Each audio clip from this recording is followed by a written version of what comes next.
நேற்று திருச்சி கிழக்கு தொகுதியில் உள்ள ஒரு சர்ச்சில் நடிகர் விஜய் அவர்கள் முட்டி போட்டு போன வீடியோ வைரல் ஆச்சு. நேற்று நைட்டு கூட நம்ம அந்த வீடியோ போட்டிருக்கோம், பார்க்காதவங்க பாருங்கள். அந்த வீடியோவை பார்த்துட்டு இன்ஸ்டாக்குள்ளே போனோம்னா பூரா பைத்தியங்கள் என்னன்னாக்கா, அண்ணா நீங்கள் ஏன்னா முட்டி போட்டு போகிறீங்க, அண்ணா நீங்கள் நடிகர் உச்சத்தில் இருந்தீங்கன்னா அண்ணா எவ்வளவு சம்பளத்தை விட்டு வர்றீங்கண்ணா, இவங்களுக்காக நீங்கள் எவ்வளோ என்ன செய்வீங்க அண்ணா, நீங்கள் போவாங்கண்ணா, நாங்கள் பார்த்துக்குறோண்ணா, நாங்கள் ஓட்டு போட்டுக்கிறோண்ணா, அண்ணா தயவு செஞ்சு போங்கண்ணா, நீங்கள் கஷ்டப்படாதீங்கண்ணா அப்படின்னு சில வீடியோஸ். அதுக்கப்புறம் பார்த்தீங்கன்னா ஒரு உச்சமாக போயிட்டு ஒருத்தர் கத்தியை வச்சுட்டு மிரட்டுறான், எங்கள் தளபதிக்கு நீங்கள் ஓட்டு போடல நான் கழுத்தை அறுத்துப்பேன் அப்படிங்கிறான். இந்த மாதிரி நிறைய வீடியோஸு. ஆனால் அவங்களோட கோரிக்கைகள் என்னென்னா ஒன்று தான், ஏன் புதுசாக வர்றவங்களுக்கு வாய்ப்பு தரக்கூடாதுன்னு சொல்கிறீங்க? புதுசாக வர்றவங்களுக்கு வாய்ப்பு கொடுத்தா தான் அவங்க எப்படி பர்ஃபார்ம் பண்ணுறாங்கன்னு உங்களுக்கு தெரியும். வாய்ப்பே கொடுக்காம அவனை கெட்டவன்னு சொல்கிறதோ அல்லது அவனுக்கு ஆட்சி புரிய தெரியாதுன்னு சொல்கிறது எப்படி சரியாக இருக்கும்? இப்படிங்கிற இந்த நியாயமான கேள்வி இங்கே கேட்குறாங்க. ரொம்ப நியாயமான கேள்வி தான். இந்த கேள்வி எனக்குமே இருந்துச்சு. எப்போ இருந்துச்சுனாக்கா, என்னுடைய 20-21 வயசு இருந்துச்சு. ஆனால் இப்போ எனக்கு வயசு 38. காலப்போக்கில் நான் அந்த கேள்வியை மாற்றிக்கிட்டேன். ஏன்னாக்கா அரசியல் புரிதல். ஆனால் இதே கேள்வி பார்த்தீங்கன்னாக்கா இப்போ மட்டும் இல்லை, எவ்வரி எலெக்ஷன் இந்த கேள்வியை தூக்கிக்கிட்டு ஒரு டீம் வரும். எப்போவுமே அந்த டீமை தயார்படுத்திக்கிட்டே இருக்கும் இந்த சமூகம். அப்போ ஒரு 10-15 வருஷத்துக்கு முன்னாடி இதே கோரிக்கை வேற ஒரு வாட்ஸ்அப் குரூப்பில் விவாதிக்கப்பட்டுச்சு. அந்த வாட்ஸ்அப் குரூப் வந்து நாம் தமிழர் வாட்ஸ்அப் குரூப்பு. ஏன் புதுசாக வர்ற சீமானுக்கு வாய்ப்பு கொடுக்கக்கூடாது அப்படின்னு அங்கே வாதிக்கப்பட்டது. இன்றைக்கி இந்த வாட்ஸ்அப் குரூப்பில் வாதிக்கப்படுது. அன்னைக்கு அந்த வாட்ஸ்அப் குரூப்பில் வாதிக்கப்படும் பொழுது நானும் அந்த வாட்ஸ்அப் குரூப்பில் இருந்தேன். அன்னைக்கு என் கூட விவாதிச்சு என்னோட சக நண்பர்கள் இருக்காங்களே, பூரா இன்ஜினியரிங் படித்தவன். அவன் அன்னைக்கு வந்து சீமானுக்கு ஏன் வாய்ப்பு கூட கேட்டுக்கிட்டு இருந்தவன் இன்றைக்கி வந்து அதே அப்படியே இந்த வாட்ஸ்அப் குரூப்பும் வந்துட்டான். ஏன் விஜய்க்கு வாய்ப்பு கொடுக்கக்கூடாது? அவன் பூரா விஜய் ஃபேன்ஸு. அதனால் இந்த கேள்வி யாராருக்கெல்லாம் இருக்கோ அவங்களுக்கு பதில் சொல்ல வேண்டிய கடமை நம்மகிட்ட இருக்குது. இந்த கேள்விக்கான பதில் நம்மகிட்ட இருக்குது. அதோட சேர்த்து நம்மகிட்டையும் சில கேள்விகள் இருக்குது. இந்த கேள்விகளை முன்வைக்கக்கூடிய நபர்கள், நீங்கள் ஒருதலைபட்சமாக இவன் பேசுவான் அப்படின்னும் அல்லது இவன் பெரியார் அம்பேத்கர் இதெல்லாம் பேசிகிட்டு இருப்பாங்க, இவன் திமுக கூட்டணிக்கு ஆதரவுன்னு பேசுகிறாங்க, திருமா இல்லை ஸ்டாலின் இப்படி தாங்க பேசிகிட்டு இருப்பாங்க, கம்யூனிஸ்ட் கட்சின்னு பேசிகிட்டு இருப்பாங்க அப்படின்னு தயவு செஞ்சு ஒதுக்கிடாதீங்க. ஃப்ரெண்ட்ஸ், கருப்பாக இருக்கேன் அப்படின்னு லைக்ஸ் போடாமல் போடுங்களா ஃப்ரெண்ட்ஸ் அப்படின்னு கேட்பாங்களா, அந்த மாதிரி இந்த வீடியோவை தயவு செஞ்சு முழுசாக பாருங்கள். பார்த்துட்டு உங்களுடைய கருத்துக்கள் எதுவாக வேணாலும் இருக்கட்டும். நான் பேசுகிற கருத்துக்கு ஒத்து ஆமாங்க இவங்க சொல்கிறது சரிங்க அப்படின்னாக்கா, ப்ரோ நான் இது வரைக்கும் நான் தப்பாக நினச்சிக்கிட்டு இருந்தேன், நீங்கள் சொல்கிறது சரி ப்ரோ அப்படின்னு நினச்சிச்சுனாக்கா நீங்கள் கமெண்ட்டில் அதை போடுங்க. அப்படி இல்லைன்னாக்கா, ப்ரோ நீங்கள் சொல்கிறது தவறு, இந்த பாயிண்ட்டாக மிஸ் பண்ணிட்டீங்க, இந்த பாயிண்ட் எங்கிட்ட இருக்குது, இதுக்கு நீங்கள் பதில் சொல்லுங்கள், அல்லது நான் கன்வின்சிங் ஆகிற மாதிரி நீங்கள் பதிவுகளை போட்டிங்கனாக்கா, வாட்டர் வில்சிங் இன்ஸ்டாவிலையோ சோஷியல் மீடியா எந்த பிளாட்ஃபார்மில் போட்டாலும் நமக்கு அதில் அக்கௌண்ட் இருக்குது, நீங்கள் டேக் பண்ணி போடுங்க. ஒருவேளை நான் மனம் திருந்துறது மாதிரி கன்வின்சிங் டூலில் நீங்கள் வீடியோவோ டெக்ஸ்ட்டோ போட்டிங்கனாக்கா நான் மனம் திருந்துறேன், நான் ஓப்பனாக ஒத்துக்கிறேன். அப்படி நீங்கள் மனம் திறந்தீங்கனாக்கா, ஐயோ எத்தனை நாள் நம்ம சப்போர்ட் பண்ணிட்டோமே, இதுக்கப்புறம் போய் ஒத்துக்கிட்டோம்னாக்கா நம்ம தோல்வி ஒப்புத்துக்கிட்டு தானுமே அப்படின்னு தயவு செஞ்சு நினைக்காதீங்க. அப்படி நினச்சிங்கனாக்கா நீங்கள் அந்த இடத்துல ஸ்டாக்னெண்ட் ஆகிடுவீங்க. நீங்கள் அதுலேருந்து நீங்கள் ஃபார்வர்டாக வரவே முடியாது. அதனால் அதை தூக்கி போட்டு வெள்ளந்தியாக ஓப்பன் மைண்டடாக அதை பாருங்கள். என்ன தோணுதோ அந்த கமெண்ட் பண்ணுங்கள். வீடியோ தயவு செஞ்சு முழுசாக பாருங்கள்.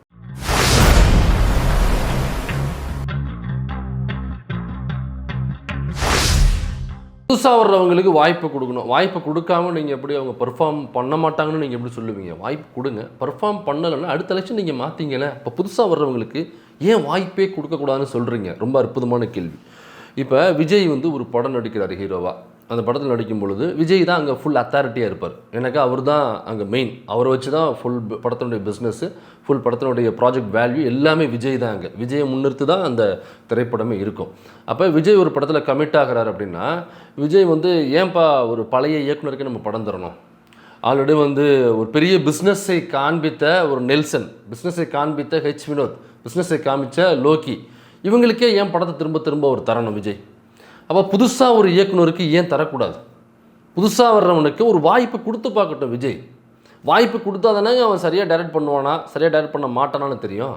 ஒரே ஒரு வாய்ப்பு கொடுத்து பார்க்கட்டும். அவன் சரியாக டைரக்ட் பண்ணலைனாக்கா அதுக்கப்புறம் வேணால் டைரக்டரை மாற்றிக்கிட்டோம். நாங்கள் கேட்குறது என்னன்னாக்கா, ஒரே ஒரு வாய்ப்பு கொடுங்கள் டைரக்ஷன், விஜய் வச்சு டைரக்ஷன் பண்ணுறதுக்கு. எனக்கு ஒரு வாய்ப்பு கொடுங்க. என்கிட்ட ஒரு ஸ்கிரிப்ட் இருக்குது, மைனராக்கி நானும் டைரக்ட் பண்ண விரும்புகிறேன் அவரை. நான் ஒரு புது இயக்குனர், நான் அவர்கிட்ட வாய்ப்பு கேட்குறேன். நான் ஏற்கனவே ஒர்க் பண்ணியிருக்கேன், எனக்கு எக்ஸ்பீரியன்ஸ் இருக்குது. நான் புதுசுலாம் கிடையாது. நான் ஏற்கனவே ஏடியாக ஒர்க் பண்ண, அசிஸ்டன்ட் டைரக்டராக நான் ஒர்க் பண்ணியிருக்கேன், அசோசியேட்டாக ஒர்க் பண்ணியிருக்கேன். ஒர்க் பண்ண எனக்கே ஒரு வாய்ப்பு தருவாரா? தரமாட்டார். ஏன்னா நான் புதுசு கிடையாது, நான் பழசு தான் சினிமாவுக்கு. நான் 10 வருஷம் ஒர்க் பண்ணியிருக்கேன் சினிமாவில். அப்படி இருந்துமே எனக்கு வாய்ப்பு தர மாட்டார் விஜய். ஏன் தர மாட்டார்னா, நான் ப்ரூஃப் பண்ணணும். நான் லோக்கி மாதிரி ஒரு படத்தை எடுத்து ஒரு பல மாநிலங்களில் ரிலீஸ் பண்ணுறது மாதிரி ஒரு படத்தை எடுத்து அது பல கோடிகள் என்னால் ரிட்டர்ன் எடுக்க முடியும் அப்படிங்கிற பிஸ்னஸை காமிக்கணும். அல்லது நெல்சன் மாதிரியோ அல்லது வினோத் மாதிரியோ இந்த மாதிரி ஒரு பெரிய இயக்குநர்கள் பட்டியலில் நான் போய் அந்த மாதிரி ரெவன்யூ எடுத்து காமிச்சாதான் விஜய் வந்து கூப்பிட்டு ஓகே இவன் வந்து ப்ராமினெண்ட்டான ஒரு டேரக்டராக இருக்கான், பணத்தை போட்டோம்னா கரெக்டாக எடுத்து வந்துடுவான், அவன்கிட்ட ஒரு ஜிமிக்ஸ் இருக்குது, அதனால் அவனை கூப்பிடுங்க அப்படின்னு சொல்லி தான் விஜய் என்னை கொடுப்பார். அதர்வைஸ் நான் ஒரு புதிய இயக்குனர், ஆஹா புதுசாக வந்திருக்கான், நல்ல பளபளன்னு இருக்கான், அல்லது ஆள்கிட்ட ஒரு நல்ல கதை இருக்குது, அவனுக்கு கூப்பிட்டு வாய்ப்பு கொடுப்போம் அப்படின்னு விஜய் கொடுப்பாரா? யாருக்குமே கொடுக்க மாட்டாங்க. எப்படி கொடுப்பாங்க? சரி, விஜயினுடைய படத்தில் ஒரு ஹீரோயின், சரி டேரக்டரை கூட விட்டுருவோம், ஒரு ஹீரோயின். அப்போ அந்த ஹீரோயின் வந்து விஜயனுடைய படத்தில் ஒரு பூஜா ஹெக்டே மாதிரியான ஒரு ஹீரோயினை தான் அவர் போடணுங்கிறார். இப்போ பூஜா ஹெக்டே இல்லாமல், இப்போ பூஜா ஹெக்டேன்னா அவங்க தெரியும், பார்த்தோன்னே தெரியும் ஒரு வட இந்திய பெண். அது தமிழுக்கான முகமே இருக்காது அந்த பொண்ணுக்கு. ஆனால் படம் எங்கே நடக்கணுனாக்கா இங்கே தூத்துக்குடி பக்கம், திருநெல்வேலி பக்கம், அல்லது மதுரை பக்கம், அல்லது தஞ்சாவூர் பக்கம், திருவாரூர் பக்கம், அல்லது தாம்பரம் பக்கம், அல்லது ஒரு காஞ்சிபுரம் பக்கம், இப்படி தான் கதைக்களம் இருக்கும் விஜய் நடிக்கிற படம். அப்போ அந்த படத்தில் ஒரு பூஜா ஹெக்டே வந்து காஞ்சிபுரம் மாவட்டத்தில் உள்ள ஒரு பொண்ணு, திருநெல்வேலியில் ஒரு பொண்ணு, தூத்துக்குடியில் ஒரு பொண்ணு யாராவது நம்புவாங்களா? நம்ப மாட்டாங்க. அப்போ இது ஏங்க ஹிந்திலேருந்து பொண்ணை கூட்டு வரீங்க? அதுவும் பார்த்தீங்கன்னாக்கா சோக்கால்ட்டாக அந்த சமூகம் சொல்கிற அழகான பொண்ணுன்னு ஒரு காரணிகள் இருக்கும் பாருங்கள், ஒரு ஸ்ட்ரக்சர் இருக்கும் பாருங்கள். அந்த ஸ்ட்ரக்சரோடு உள்ள பொண்ணை தான் நீங்கள் நடிக்க வைப்பீங்களா? புதுசாக ஒரு மாற்றம் வேணுங்க. தமிழ் படத்தில் தமிழ் மாநிலத்தில் எடுக்கிறோம், தமிழ் பேசுகிற மக்களுக்காக எடுக்கிறோம்னாக்கா நம்ம பக்கத்தை விட்டு பொண்ணு எழுத்து விட்டு பொண்ணு என்ன பூஜா ஹெக்டே மாதிரியா இருக்குது? அப்போ பாருங்கள், நம்ம பக்கத்தை விட்டு பொண்ணு எழுத்து விட்டு பொண்ணு மாதிரியான ஒரு பொண்ணு, ஒரு கருப்பாக ஒரு பொண்ணை பிடிச்சி போடுங்க, அல்லது ஒரு மாநிலமாக உள்ள ஒரு பொண்ணை பிடிச்சி போடுங்க, கொஞ்சம் பூசலாக இருக்கிற ஒரு பொண்ணை பிடிச்சி போடுங்க. இதாங்க தமிழ் மாநிலத்துக்கான ஒரு உருவம்ங்கிறது. அப்படின்னு எங்கேயாவது விஜய் தன்னுடைய படங்களில் ஒரே ஒரு பொண்ணுக்கு வாய்ப்பு கொடுத்துருப்பாரா? எனக்கு விஜய் தான் அங்கே அத்தாரிட்டி. அவர் நினச்சாருனாக்கா அப்படி ஒரு பொண்ணுக்கு, ஒரு தமிழ் பொண்ணுக்கு வாய்ப்பு கொடுக்க முடியும்ல. அப்படி என்றைக்காவது அவருடைய படத்தில் ஒரு தமிழ் பொண்ணுக்கு வாய்ப்பு வாங்கி கொடுத்து பக்கத்தில் வீட்டில் ஒரு பொண்ணு மாதிரி இருக்கிற ஒரு புது முகங்க, என்னங்க நீங்கள் ஒரு புதுசாக ஒரு முகத்தை ஒரு வாய்ப்பு கொடுத்து பார்ப்போம். சரியா இல்லைனாக்கா அடுத்த படத்தில் வேறு ஹீரோயினை போட்டு பொண்ணு ஒரு ஹீரோயினை புதுசாக ஒரு வாய்ப்பு கொடுத்துருப்பாரா? அதே படத்தில் ஒரு காமெடியன் யாரை போடுவார்? இன்றைய லெவலில் ரொம்ப பீக்கில் இருக்கிறது யோகி பாபு தான் புக் பண்ணுவாங்க. அப்படி இல்லைனாக்கா சந்தானத்தை புக் பண்ணுவாங்க. அப்படி இல்லைனாக்கா இந்த சதீஷ்னு ஒரு பையன் இருப்பா, அப்படி அவரை புக் பண்ணுவாங்க. அப்படி இல்லைனாக்கா சூரியன்லாம் இப்போ ஹீரோ ஆகிட்டார். ஸோ இந்த லெவலில் யார் இருக்காங்களோ அவங்கள தான் காமெடினா புக் பண்ணுவாங்க. இல்லைங்க, புதுசாக ஒரு முகத்தை கொண்டு வந்து போடுவாங்க, புதுசாக ஒரு வாய்ப்பு கொடுப்போமே. எதுக்கு புதுசாக ஒரு வாய்ப்பு கொடுத்தா தானங்க தெரியும். ஒரு படம் எடுத்து போட்டு மக்கள்கிட்ட கொண்டு போய் திரைப்படமாக சேர்த்தா தானங்க தெரியும் அவர் காமெடி பண்ணுறது ஒர்க் அவுட்டாக இருக்கா இல்லையான்னு. ஒரே ஒரு வாய்ப்பு கொடுத்துருப்பாரா? கொடுக்க மாட்டார். அப்படி கொடுக்கவும் முடியாது, ஏன்னா அவ்வளோ பெரிய பிஸ்னஸ்ஸு. அப்போ அந்த பிஸ்னஸ் ரேஞ்சில் உள்ள நடிகைகளையும் டெக்னீஷியன்ஸையும் ஒரு மியூசிக் டைரக்டர் புதுசாக ஒருத்தவன் யாருன்னே தெரியாது. வாயில் மியூசிக் போட்டு வர்றான்னு வச்சுங்க, கையிலே போடுவான், இங்கே பாரு, காலில் மியூசிக் போடுவேன், பார்க்குறியா, தோலில் போடுவேன், இங்கே பாரு கன்னத்தில் போடுவேன் அப்படின்னு ஒருத்தர். நான் இப்போ டிஆர் அவரில் கிண்டல் பண்ணல, அவர் பெரிய மியூசிக் டைரக்டர். இப்போ இந்த மாதிரி யாரோ ஒருத்தவங்க மியூசிக் இன்ஸ்ட்ருமெண்ட்டை தொடாத ஒருத்தர் எனக்கு புதுசாக வாய்ப்பு கொடுங்க, நான் வாயிலேயே டியூன் போடுவேன், நான் தொடையிலேயே மியூசிக் தட்டுவேன் அப்படின்னு சொல்லிட்டு எனக்கு வாய்ப்பு கொடுங்க. எனக்கு புதுசாக ஒரு வாய்ப்பு கொடுத்தா தானே உங்களுக்கு தெரியும்.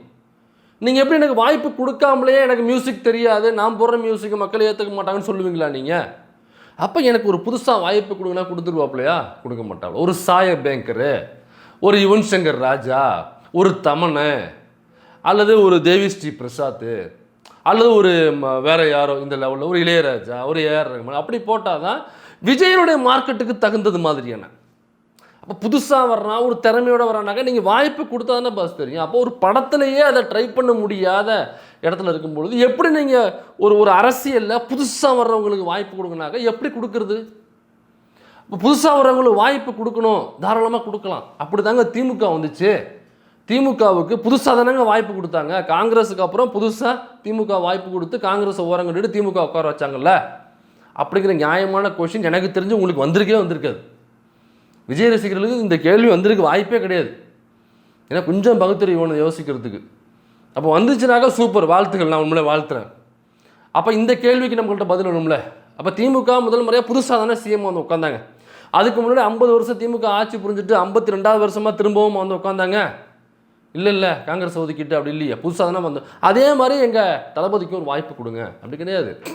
திமுகங்கிறது அரசியலுக்கு புதுசு கிடையாது. நேரடியாக வந்து சிஎம் சேரை தூக்கி போடுங்க, அப்படியே கொண்டு வந்த பேரறிஞர் அண்ணா அவர்களை உட்கார வைங்க அப்படின்னா பேரறிஞர் அண்ணாவோ கலைஞரோ நெடுஞ்செழியனவர்களோ அல்லது மற்ற தலைவர்களோ அவங்க அப்படி கட்சி ஆரம்பிக்கலை. அதுக்கு முன்னாடி திராவிடர் கழகம் என்கிற கட்சியில் இருந்தார்கள், ஒரு அமைப்பில் இருந்தாங்க, பெரியாரோட சேர்ந்து பயணித்தாங்க.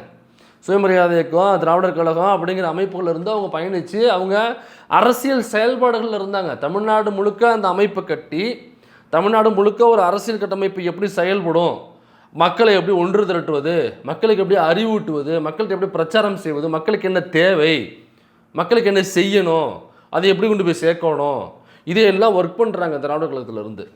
அப்போ ஒர்க் பண்ணி ஒரு பொலிட்டிக்கல் ப்ராக்டிஸ் இருக்குது அவங்கக்கிட்ட. அந்த ப்ராக்டிஸ்லேருந்து அவங்க அதை ஓட்டரசு எல்லாம் மாற்றுறாங்க. மாற்றும் போது திமுக அப்படின்ற கட்சியாக மாற்றி அப்போ தான் திராவிடர் கழகத்திலேருந்து பல பேர் திமுகவாக மாறுறாங்க. தமிழ்நாடு முழுக்க அந்த கட்டமைப்பு இருக்குது. அதில் போகிறாங்க, அதில் பங்கெடுக்கிறாங்க. முதல்லையே கொண்டு வந்து சிஎம் சேர கொடுங்கன்னு அவங்களை கேட்கல. அவள் பார்ட்டிசிபேட் பண்ணுறாங்க, அப்புறம் சில சீட்டுகள் ஜெயிக்கிறாங்க, அதுக்கப்புறமா மறுபடியும் இன்னும் வீரியமாக வேலை செய்கிறாங்க, அதுக்கப்புறம் வந்து உட்காராங்க. மக்கள் அப்படி தான் அவங்களுக்கு வாய்ப்பும் கொடுத்தாங்க. வந்த உடனே தூக்கி பேரறிஞர் அண்ணா அவர்கள் நல்லா பேசுகிறாரு, அவருடைய சிஎம் சேர போடுங்கன்னு சொல்லி போடல.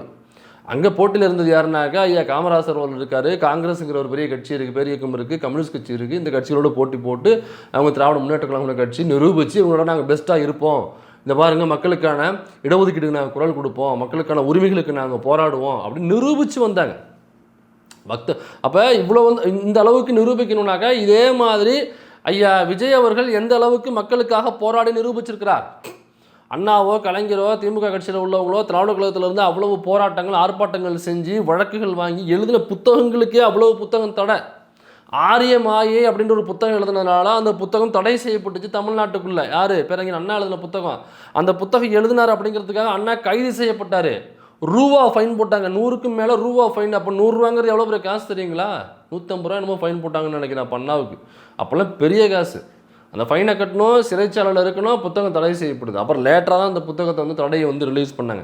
இதெல்லாம் ஏன் பெரியார் எழுதின அவ்வளவு கட்டுரைகள் தடை செய்யப்படுது, அதே கைது செய்யப்பட்டார். கலைஞர் எழுதினதுக்கு அப்படி தான் ஏகப்பட்ட எழுத்துக்கள். அவர் அந்த ஒரு படம் பராசக்தி படம் எடுக்கும் பொழுது அவ்வளவு தடைகள் அந்த படத்துக்கு. இந்த படம் தடை செய்யணும்னு சொல்லிட்டு அவ்வளோ ஆர்ப்பாட்டம் போராட்டம் பண்ணி இந்த போராட்டத்துக்கு மத்தியில் தான் பராசக்திங்கிற படமே ரிலீஸ் ஆச்சு. இவ்வளவு அவங்க பார்த்துட்டு தான் வந்திருக்காங்க. எல்லா போராட்டங்களையும் பண்ணி ஆட்சி அதிகாரத்தில் உட்காரத்துக்கு முன்னாடியே ஆர்ப்பாட்டம் போராட்டம்லாம் பண்ணி அவ்வளோ உரிமைகளை மீட்டு கொடுத்துட்டு தான் திமுக ஓட்டு கேட்குது. வந்து நாங்கள் திமுகவாக வருகிறோம், இவ்வளோ ஆர்ப்பாட்டம் போராட்டம் பண்ணியிருக்கோம், எங்கள்கிட்ட அதிகாரத்தை கொடுத்தீங்கன்னாக்கா இதெல்லாம் நல்லா பண்ணுவோம் அப்படிங்கிற ஒரு ஃபார் எக்ஸாம்பிள் நிறைய பண்ணிட்டு தான் அவங்க இங்கே வராங்க. டால்மியாபுரம் அப்படிங்கிற ஊர் போராட்டம் பண்ணி கலைஞரவர்கள் தலைமையில் போராட்டம் பண்ணி அதை கள்ளக்குடி அப்படிங்கிற அந்த டால்மியாபுரத்தை கள்ளக்குடி அப்படிங்கிற ஊரை அப்புறம் மாற்றுறாங்க. சரி, அதுக்கப்புறம் வேறு சில என்ன போராட்டங்கள் பண்ணியிருக்காங்க. பக்தவச்சலம் சிஎம்மாக இருந்த பொழுது திமுக காங்கிரஸ் வந்து ஹிந்தி திணிப்பை கொள்கிறாங்க, ஹிந்தி திணிப்பை வந்து உள்ளே கொண்டு வராங்க. அப்போ திராவிட முன்னேற்ற கழகம் தலைமையில் மிகப்பெரிய போராட்டம் தமிழ்நாடு முழுக்க வெடிக்குது. அந்த வெடிச்சதுக்கு அப்புறம் தான் பக்தவச்சலம் ஆட்சியில் அந்த திமுகவோட எதிர்ப்பை முன்னிட்டு அந்த ஹிந்தி திணிப்புங்கிறத வாபஸ் வாங்குறாங்க. அப்போ திமுக ஆட்சியில் கிடையாது. அப்போ ஆட்சி இல்லாத திமுக ஆட்சியில் இருக்கிற காங்கிரஸ் எதிர்த்து போராடி ஹிந்தி திணிப்பை அடித்து விரட்டுனுச்சு. அதுக்கு அண்ணாவோ கலைஞரோ வந்து எனக்கு சிஎம் சீட்டு கொடுங்க, அதுக்கப்புறமா நான் இந்த ஹிந்தியை உள்ளே வராமல் நான் பார்த்துக்கிறேன், அது வரைக்கும் ஹிந்தி உள்ளே தான் இருக்கும், நீங்கள் பொறுத்துக்கிட்டு தான் ஆகணும் அப்படின்னு அவங்க பதில் சொல்லலை. இதே மாதிரி பல போராட்டங்கள். குலக்கல்வியை உள்ளே கொண்டு வரும்போது பெரியார் களத்தில் இறங்கி போகிறான்னார். அவர் எனக்கு சிஎம் சீட்டு கொடுங்க, அப்போ தான் நான் குலக்கல்வி அடித்து விரட்டுவேன் அப்படின்னு பெரியார் உட்காரல. குலக்கல்வி இன்றைக்கி உள்ளே வந்துச்சுன்னா பானை செய்கிறவங்களுடைய புள்ள பானை தான் செஞ்சுக்கிட்டு இருக்கணும், செருப்பு தைக்கிறவங்களுடைய புள்ள செருப்பு தான் தைக்கணும், மூட்டை தூக்குறவங்க புள்ள மூட்டை தான் தூக்கணும், கூலி வேலை செய்கிறவங்க புள்ள கூலி வேலை தான் செய்யணும். அப்புறம் சாக்கடை சுத்தம் பண்ணுற வேலையை செய்கிறாங்களா, அவங்களுடைய புள்ள அதே தூய்மை பணி வேலை தான் செய்யணும், அவங்க படித்து மேலே வரக்கூடாது. இதுதான் குலக்கல்வி. இந்த குலக்கல்வி தான் வரும்போது பெரியார் அடித்து விரட்டினார். அன்றைக்கி பெரியார் சிஎம் கிடையாது, எம்எல்ஏ கிடையாது, எம்பி கிடையாது, ராஜ்யசபா எம்பி கிடையாது, மேலவை எம்பி கிடையாது, அவர் கட்சியில் பொறுப்பு கிடையாது, அவர் அமைப்பு வச்சுருந்தார், அதை வச்சு அடித்து விரட்டினார். இதிலெல்லாம் பேரறிஞர் அண்ணாவும் கலைஞரோட உழைப்புமே இருக்குது. அன்னைக்கு இந்த திட்டங்கள்லாம் கொண்டு வரும். இப்போ இவ்வளோ வேலைகள் செஞ்சுட்டு தான் திமுக வந்து உட்காந்துச்சு. அந்த நம்பிக்கையில் தான் மக்கள் ஓட்டு போட்டாங்க. அதே மாதிரி விஜய் அவர்கள் ஒன்றிய அரசு அன்னைக்கு ஒன்றிய அரசாக இருந்த காங்கிரஸ் கொண்டு வரும் பொழுது ஒவ்வொன்றத்தையும் எதிர்த்து போராடிய திமுகவுக்கு மக்கள் ஓட்டு போட்டாங்க ஃபியூச்சரில். இப்போ நாங்கள் தாவேக்காக ஓட்டு போடணும்னா பிஜேபி கொண்டு வந்த எந்த திட்டத்துக்கு எதிராக விஜய் களத்தில் நின்று சண்டை போட்டிருக்கார், விஜய் எங்கே குரல் கொடுத்துருக்கார். இப்போ தமிழ்நாட்டினுடைய பிரச்சனை என்ன? நீட்டுங்கிறது மிகப்பெரிய பிரச்சனை. பார்ப்பனர் அல்லாத நம் மக்கள், நம் மாணவர்கள் நீட் இல்லைனாக்கா இன்னும் நிறைய பேர் டாக்டராக இருப்பாங்க. நீட்டுனால அது கேட்டால் வந்து நிற்கிது டாக்டர் படிப்புக்கு. அப்போ நீட்டுங்கிறது ஒரு சமூக அநீதி. அப்போ அந்த நீட்டை கொண்டு வந்தது யார்? பிஜேபிங்கிற கட்சி தான் தமிழ்நாட்டுக்குள்ளே நீட்டை கொண்டு வந்தது எடப்பாடி பழனிசாமி சிஎம்மாக இருக்கும் பொழுது. அந்த நீட்டினால் எத்தனை குழந்தைகள் இறந்து போனாங்க. அனிதாவுடைய மரணத்துக்கு கொலைக்கு அங்கே போய் உட்காந்து அழுதுட்டு வந்தா அப்படி நம்ம விஜய். அந்த கொலைக்கு யார் காரணம்னு தெரியுமில்ல உங்களுக்கு. அப்போ அதை கொண்டு வந்தது யார்? திமுகவை கொண்டு வந்தது. அதிமுக ஆட்சியில் இருக்கும் பொழுது பிஜேபி உள்ளே கொண்டு வருது. இந்த நிமிஷம் வரை நீட்டை பற்றி பேசியிருப்பார் விஜய் கட்சி ஆரம்பித்ததுக்கப்புறம். காரணமான அதிமுகவையோ பிஜேபியோ சொல்லி நம்முடைய மாணவர்கள் இளைஞர்கள் படிப்பதற்கு குறுக்கணிக்கிற இந்த நீட் அப்படிங்கிறத கொண்டு வந்தது இந்த அபாய சக்தி அதிமுகவும் இந்த பயங்கரமான சக்தி பாஜகவும் தான் அப்படின்னு என்றைக்காவது பேசியிருப்பாரா? நீட்டை எதிர்த்து இல்லைனா போராட்டம் பண்ணியிருப்பாரா? குரல் கொடுத்துருப்பாரா? அடுத்தது எய்ம்ஸ், மதுரையில் இருக்கிற மக்கள், தமிழ்நாடு முழுக்க இருக்கிற மக்கள்லாம் எய்ம்ஸ் காலேஜ் வந்துச்சுனாக்கா அதில் படித்து இன்னும் நிறைய பேர் டாக்டர் ஆகலாம். மதுரையில் எய்ம்ஸ் வரப்படும்னு தேர்தல் அறிக்கை கொடுத்தாங்க. இந்த நிமிஷம் வரை 15 வருஷம் மேலாகுது. இந்த நிமிஷம் வரை எய்ம்ஸுக்காக அவங்க ஒரு துரும்ப கூட கிள்ளி போடலை, ஒரு செங்கலை கூட எடுத்து வைக்கல. ஒரே ஒரு செங்கல் வச்சு பூஜை போட்டாங்க. அந்த செங்கலையும் நம்ம டெப்யூட்டி சிஎம் அவர்கள் பிரச்சாரத்துக்கு எடுத்துகிட்டு வந்துட்டா. அப்படி அப்போ இதுவரைக்கும் எய்ம்ஸுக்காக ஒரு துரும்ப கூட கிள்ளி போடலை. இதை பற்றி என்றைக்காவது பேசியிருப்பாரா? இதுக்காக ஆர்ப்பாட்டம் பண்ணியிருப்பாரா? இதை பற்றி திமுகவில் உள்ள நாடாளுமன்ற எம்பிக்கள் இங்கே பேசுகிறாங்க. ஐயா வெங்கடேசன் அவர்கள் கம்யூனிஸ்ட் எம்பி வச்சு கிளின்னு கிளிக்கிறாரு. இங்கே வரும்போதெல்லாம் கேட்டுட்ருக்காங்க. அதோட குலக்கல்வி முறை விஸ்வகர்மா அப்படிங்கிற திட்டத்தின் மூலயமா குலக்கல்வியை தமிழ்நாட்டில் கொண்டு வரதான முயற்சி நடக்குது. நீங்கள் தமிழ்நாடை விட மற்ற மாநிலங்களில் விஸ்வகர்மா அங்கே அப்ளையில் இருக்குது. விஸ்வகர்மானாக்கா இப்போ ஒரு பானை செய்கிறாரு அப்படின்னாக்கா அவங்க பிள்ளைக்கு படிக்கும் பொழுதே ஒரு 1 லட்ச ரூபா லோன் வாங்கிக்கலாம். அந்த பானை செய்கிறதுக்கு ஒரு கடை போட்டுக்கலாம் அவங்க. அப்போ என்ன பண்ணுவான்? பானை போட்டாக்கா சரி ஒரு நாளைக்கு 100-200 காசு வரும்ட்டு அந்த பிள்ளைய அங்கேயே உட்கார வச்சுருவாங்க. அது 1 லட்ச ரூபா 1.5 லட்ச ரூபா லோன் முடிஞ்சு போய்டும். அந்த லோனை நீ திரும்ப கட்டவும் செய்யணும். சப்சிடியாக 10-20 கொடுப்பாங்க, அவ்வளோதான். அப்போ திரும்ப செருப்பு தைக்கிறாங்க பிள்ளையா 1 லட்ச ரூபா கடை பக்கத்தில் செருப்பு கடை போட்டுக்கலாம். அப்போ அந்த பிள்ளை என்ன பண்ணும்? வறுமையின் காரணமாக அது செருப்பு கடையை போட்டு உட்காந்துன்னு ஒரு டெய்லி ஒரு 200-250 சம்பாதிக்குதா அப்படியே பலவாக விட்டுருவாங்க. அப்போ அந்த குலக்கல்வி திரும்ப ஃபாலோ பண்ணுறது தான் விஸ்வகர்மா திட்டம். இந்த விஸ்வகர்மா திட்டத்தை அதிமுக நாங்கள் வெற்றி பெற்றால் நாங்கள் விஸ்வகர்மா திட்டத்தை உள்ளே கொண்டு வருவோம் தமிழ்நாட்டுக்குள்ளே. யார்? எடப்பாடி பழனிசாமி வாக்குறுதி கொடுக்குறாப்புல. அந்த வீடியோ கிளிப் நீங்களே பாருங்கள். அதே போல் விஸ்வகர்மா கோரிக்கை கொடுத்துருக்கிறீங்க, அதுவும் நிறைவேற்றி தரப்படும். விஸ்வகர்மா கோரிக்கை கொடுத்துருக்கீங்க, நிறைவேற்றப்படும். அப்போ விஸ்வகர்மா தமிழ்நாட்டுக்குள்ள நடைமுறையில் இல்லை, தமிழ்நாட்டை தவிர மற்ற மாநிலங்களும் நடைமுறையில் உண்டு. இங்கே யாரும் விஸ்வகர்மா நோக்கி போகலை. ஏன்னாக்கா தமிழ்நாட்டினுடைய ஸ்ட்ரக்சர், கல்வி ஸ்ட்ரக்சர் அப்படி. தமிழ்நாட்டுக்குள்ளே ஒரு ஸ்கூலில் ஒரு மாணவர், அரசு பள்ளியில் படிக்கிற மாணவர் 3 நாள் தொடர்ந்து விடுமுறை போட்டார். எந்த ஒரு அறிவிப்பும் அந்த பள்ளி கொடுக்கல, லீவ் லெட்டர் கொடுக்கல, ஏன் வரலன்னு இன்ஃபார்ம் பண்ணலை. ஆனால் 3 நாள் தொடர்ந்து லீவ் போடுறாருன்னா அந்த பள்ளியில் உள்ள ஆசிரியர் அந்த மாணவருடைய வீட்டுக்கு போய் விசாரிச்சுட்டு வரணும். ஏன் வரல, என்ன பிரச்சனை, என்ன காரணம், அதெல்லாம் கேட்டு ப்ராப்பராக அந்த காரணம் இருக்கும் பட்சத்தில் அந்த காரணத்தை கேட்டு வந்து அதை எங்கே எஜுகேஷனல் ஆஃபீஸ் இருக்குது அதை அவங்க தெரியப்படுத்தணும். இது ரூல்ஸாக இருக்குது. இப்போ இது ரூல்ஸாக கொண்டு வந்திருக்காங்க. இது எந்த மாநிலத்திலையும் கிடையாது, இந்தியா முழுக்க எந்த மாநிலத்திலையும் கிடையாது, தமிழ்நாட்டில் மட்டும்தான் இந்த ரூல்ஸ். அப்போ 3 நாள் தொடர்ந்து லீவ் போட்டாலும் அந்த ஆசிரியர் போய் கவனித்து ஒருவேளை உடம்பு சரியில்லைனாக்கா அது என்ன ரிப்போர்ட் பண்ணணும். இல்லை அவங்க அப்பா அம்மா இறந்து போயிட்டாங்க, அந்த பையன் வந்து ஆதரவற்ற பையனாக மாறிட்டான் அப்படின்னாக்கா திரும்ப அது என்ன பண்ணணும், அங்கே கல்வித்துறைக்கு போயிட்டு அந்த கல்வித்துறை என்ன பண்ணணும், ஆதரவற்ற குழந்தைகளுக்கு இந்த மாதிரி பெற்றோர்கள் இல்லாத குழந்தைகள் என்ன பண்ணுறாங்க, அதுக்கு ஒரு ஸ்கீம் வச்சுருக்காங்க. அவங்களுடைய ஒட்டுமொத்த செலவையும் அரசாங்கமே ஏற்றுக்கும். அதோட சேர்த்து மாதம் 2000 ரூபா அவங்களுடைய அக்கௌண்ட்டில் போட்டுக்கிட்டே வரும். அது ஒரு திட்டத்தில் சேமிப்பாக போட்டுக்கிட்டே வருவாங்க. திரும்ப அவங்க கல்லூரிக்கு போகும்பொழுது அந்த செலவையும் அரசாங்கமே ஏற்றுக்கும். அதில் சேமிப்பும் ஒரு பக்கம் வந்து இந்த திட்டத்தில் சேர்க்கணும். அல்லது வேறு ஏதாவது பிரச்சனை அதை களையிறதுக்கு என்ன பண்ணலாம், அல்லது அவங்க வீட்டுக்கு ஃபோன் பண்ணி பேசணும், நேரடியாக பார்க்கணும். இவ்வளவு திட்டங்கள் இருக்குது. அப்போ குலக்கல்வி முறையில் திரும்ப குழந்தைகள் போகக்கூடாது அப்படிங்கிறது அந்த அரசாங்கம் கண்ணுங்கருத்தமாக செயல்படுறது. விஸ்வகர்மா எல்லா மாநிலங்களிலும் நடைமுறையில் இருக்கிறது, தமிழ்நாட்டுக்குள்ளே இல்லை. தமிழ்நாட்டுக்குள்ளே யார் விடலை? முதலமைச்சர் மு க ஸ்டாலின் அவர்கள் இது வரைக்கும் விஸ்வகர்மா உள்ளே விடலை. இந்த விஸ்வகர்மா திட்டத்தை பற்றி விஜய்க்கு ஏதாவது நாலேஜ் உண்டா? விஜய் இந்த விஸ்வகர்மா திட்டத்தை பற்றி இது வரைக்கும் அவங்களுடைய ரசிகர்கள் மத்தியில், தமிழ்நாட்டு மக்கள் மத்தியில் பேசியிருப்பாரா? இன்னொரு பிரச்சனை ஹிந்தி திணிப்பு. ஹிந்தி திணிப்பு இப்போ இருக்கும்பொழுது ஹிந்தி திணிப்பு இப்போ லைட்டாக கையில் எடுத்தாங்க. எல்லா மாநிலங்கள்லையுமே நீங்கள் போனீங்கன்னாக்கா மும்மொழி கொள்கை, ஹிந்தி படிக்கணும். தமிழ்நாட்டில் இப்போ கிடையாது. ஹிந்தி தேவைன்னா நீங்கள் படிச்சுக்கலாம், ஹிந்தி திணிப்பு கிடையாது. கட்டாயம் நீங்கள் படித்தாங்கங்கிற அவசியம் இங்கே கிடையாது. இல்லை அரசு பள்ளிகளில் ஹிந்தி கிடையாது, தமிழ் ஆங்கிலம் தான் இருக்கும். அப்போ ஹிந்தி திணிப்பு தமிழ்நாட்டுக்குள்ளே மட்டும் இல்லைனாக்கா அது யார் காரணம்? எடப்பாடி பழனிசாமி காரணமா? அண்ணா காரணம். அண்ணாவுக்கு அப்புறம் நீங்கள் முதலமைச்சர் மு க ஸ்டாலின் அவர்களும் அதே கொள்கையில் இருக்கிறதுனால அவங்களும் ஹிந்தியை விடலை. இதை பற்றி விஜய் பேசியிருப்பாரா? அதுக்கப்புறம் பார்த்தீங்கன்னாக்கா புதிய கல்விக் கொள்கை தமிழ்நாட்டை தவிர எல்லா மாநிலங்களிலும் புதிய கல்விக் கொள்கை அமலில் இருக்குது. புதிய கல்விக் கொள்கை மூலமாக ஹிந்தி உள்ளே வரும், சமஸ்கிருதம் உள்ள வரும், தமிழ்நாட்டினுடைய வரலாறுகள் அந்த பாடங்களில் இருக்காது. அரசியலுக்கு பதிலாக ஓம் நமச்சிவாயா, ஓம் குண்டாயனா இதெல்லாம் எழுதியிருப்பாங்க. அப்போ புதிய கல்விக் கொள்கை இங்கே வராமல் இருக்கிறதுக்கு யார் காரணம்? தமிழ்நாட்டுக்குள்ள முதலமைச்சர் மு.க.ஸ்டாலின் அவர்கள் புதிய கல்விக் கொள்கையை நான் உள்ளே விட மாட்டேன்னு சொன்னார். ஒன்றியர் சொல்லிச்சு, நீங்கள் புதிய கல்விக் கொள்கையை ஏற்றுக்கிட்டாதான் உங்களுக்கு தர வேண்டிய நிதியை நாங்கள் ரிலீஸ் பண்ணுவோம் அப்படின்னு சொன்னாங்க. கட்ட பஞ்சாயத்து ரவுடித்தனம் பொறுக்கித்தனம் பண்ணாங்க. நீங்கள் நிதி கொடுக்கலாலும் பரவாயில்ல, நாங்களே போட்டு பார்த்துக்கிறோம், புதிய கல்விக் கொள்கை அதெல்லாம் நாங்கள் ஒருபோதும் ஏற்றுக்கொள்ள மாட்டோம், தமிழ்நாட்டுக்குள்ள விட மாட்டோம் என்று ரொம்ப முதுகெலும்போடு நின்று பேசியவர் ஐயா முதலமைச்சர் மு.க.ஸ்டாலின் அவர்கள். அப்போ அதனால தான் நமக்கு நிதியே இல்லைனா பரவாயில்ல, புதிய கல்விக்கு உள்ள விட மாட்டோன்னு சொன்னவர் மு.க.ஸ்டாலின். அப்போ திணிக்கிறதுக்கு முற்பட்டவங்க யார்? ரவுடித்தனம் அயோக்கியத்தனம் அங்கே கட்ட பஞ்சாயத்து பண்ணது பிஜேபி. அதை எதிர்த்து நின்று குரல் கொடுத்து வென்றுட்டு வந்து முதுகெலும்போடு நின்று பதில் சொன்னது ஐயா முதலமைச்சர் மு.க.ஸ்டாலின் அவர்கள். இடபிள்யூஎஸ் இந்தியா முழுக்க உண்டு, தமிழ்நாட்டில் மட்டும் அப்ளை கிடையாது. அன்றைக்கே சொல்கிறேன், இடபிள்யூஎஸ் நீ கொண்டு வா, தமிழ்நாட்டுக்குள்ளே நான் அமல்படுத்த மாட்டேன். எல்லா மாநிலங்களையும் அமலில் இருக்குது, தமிழ்நாட்டில் மட்டும் அமல் கிடையாது.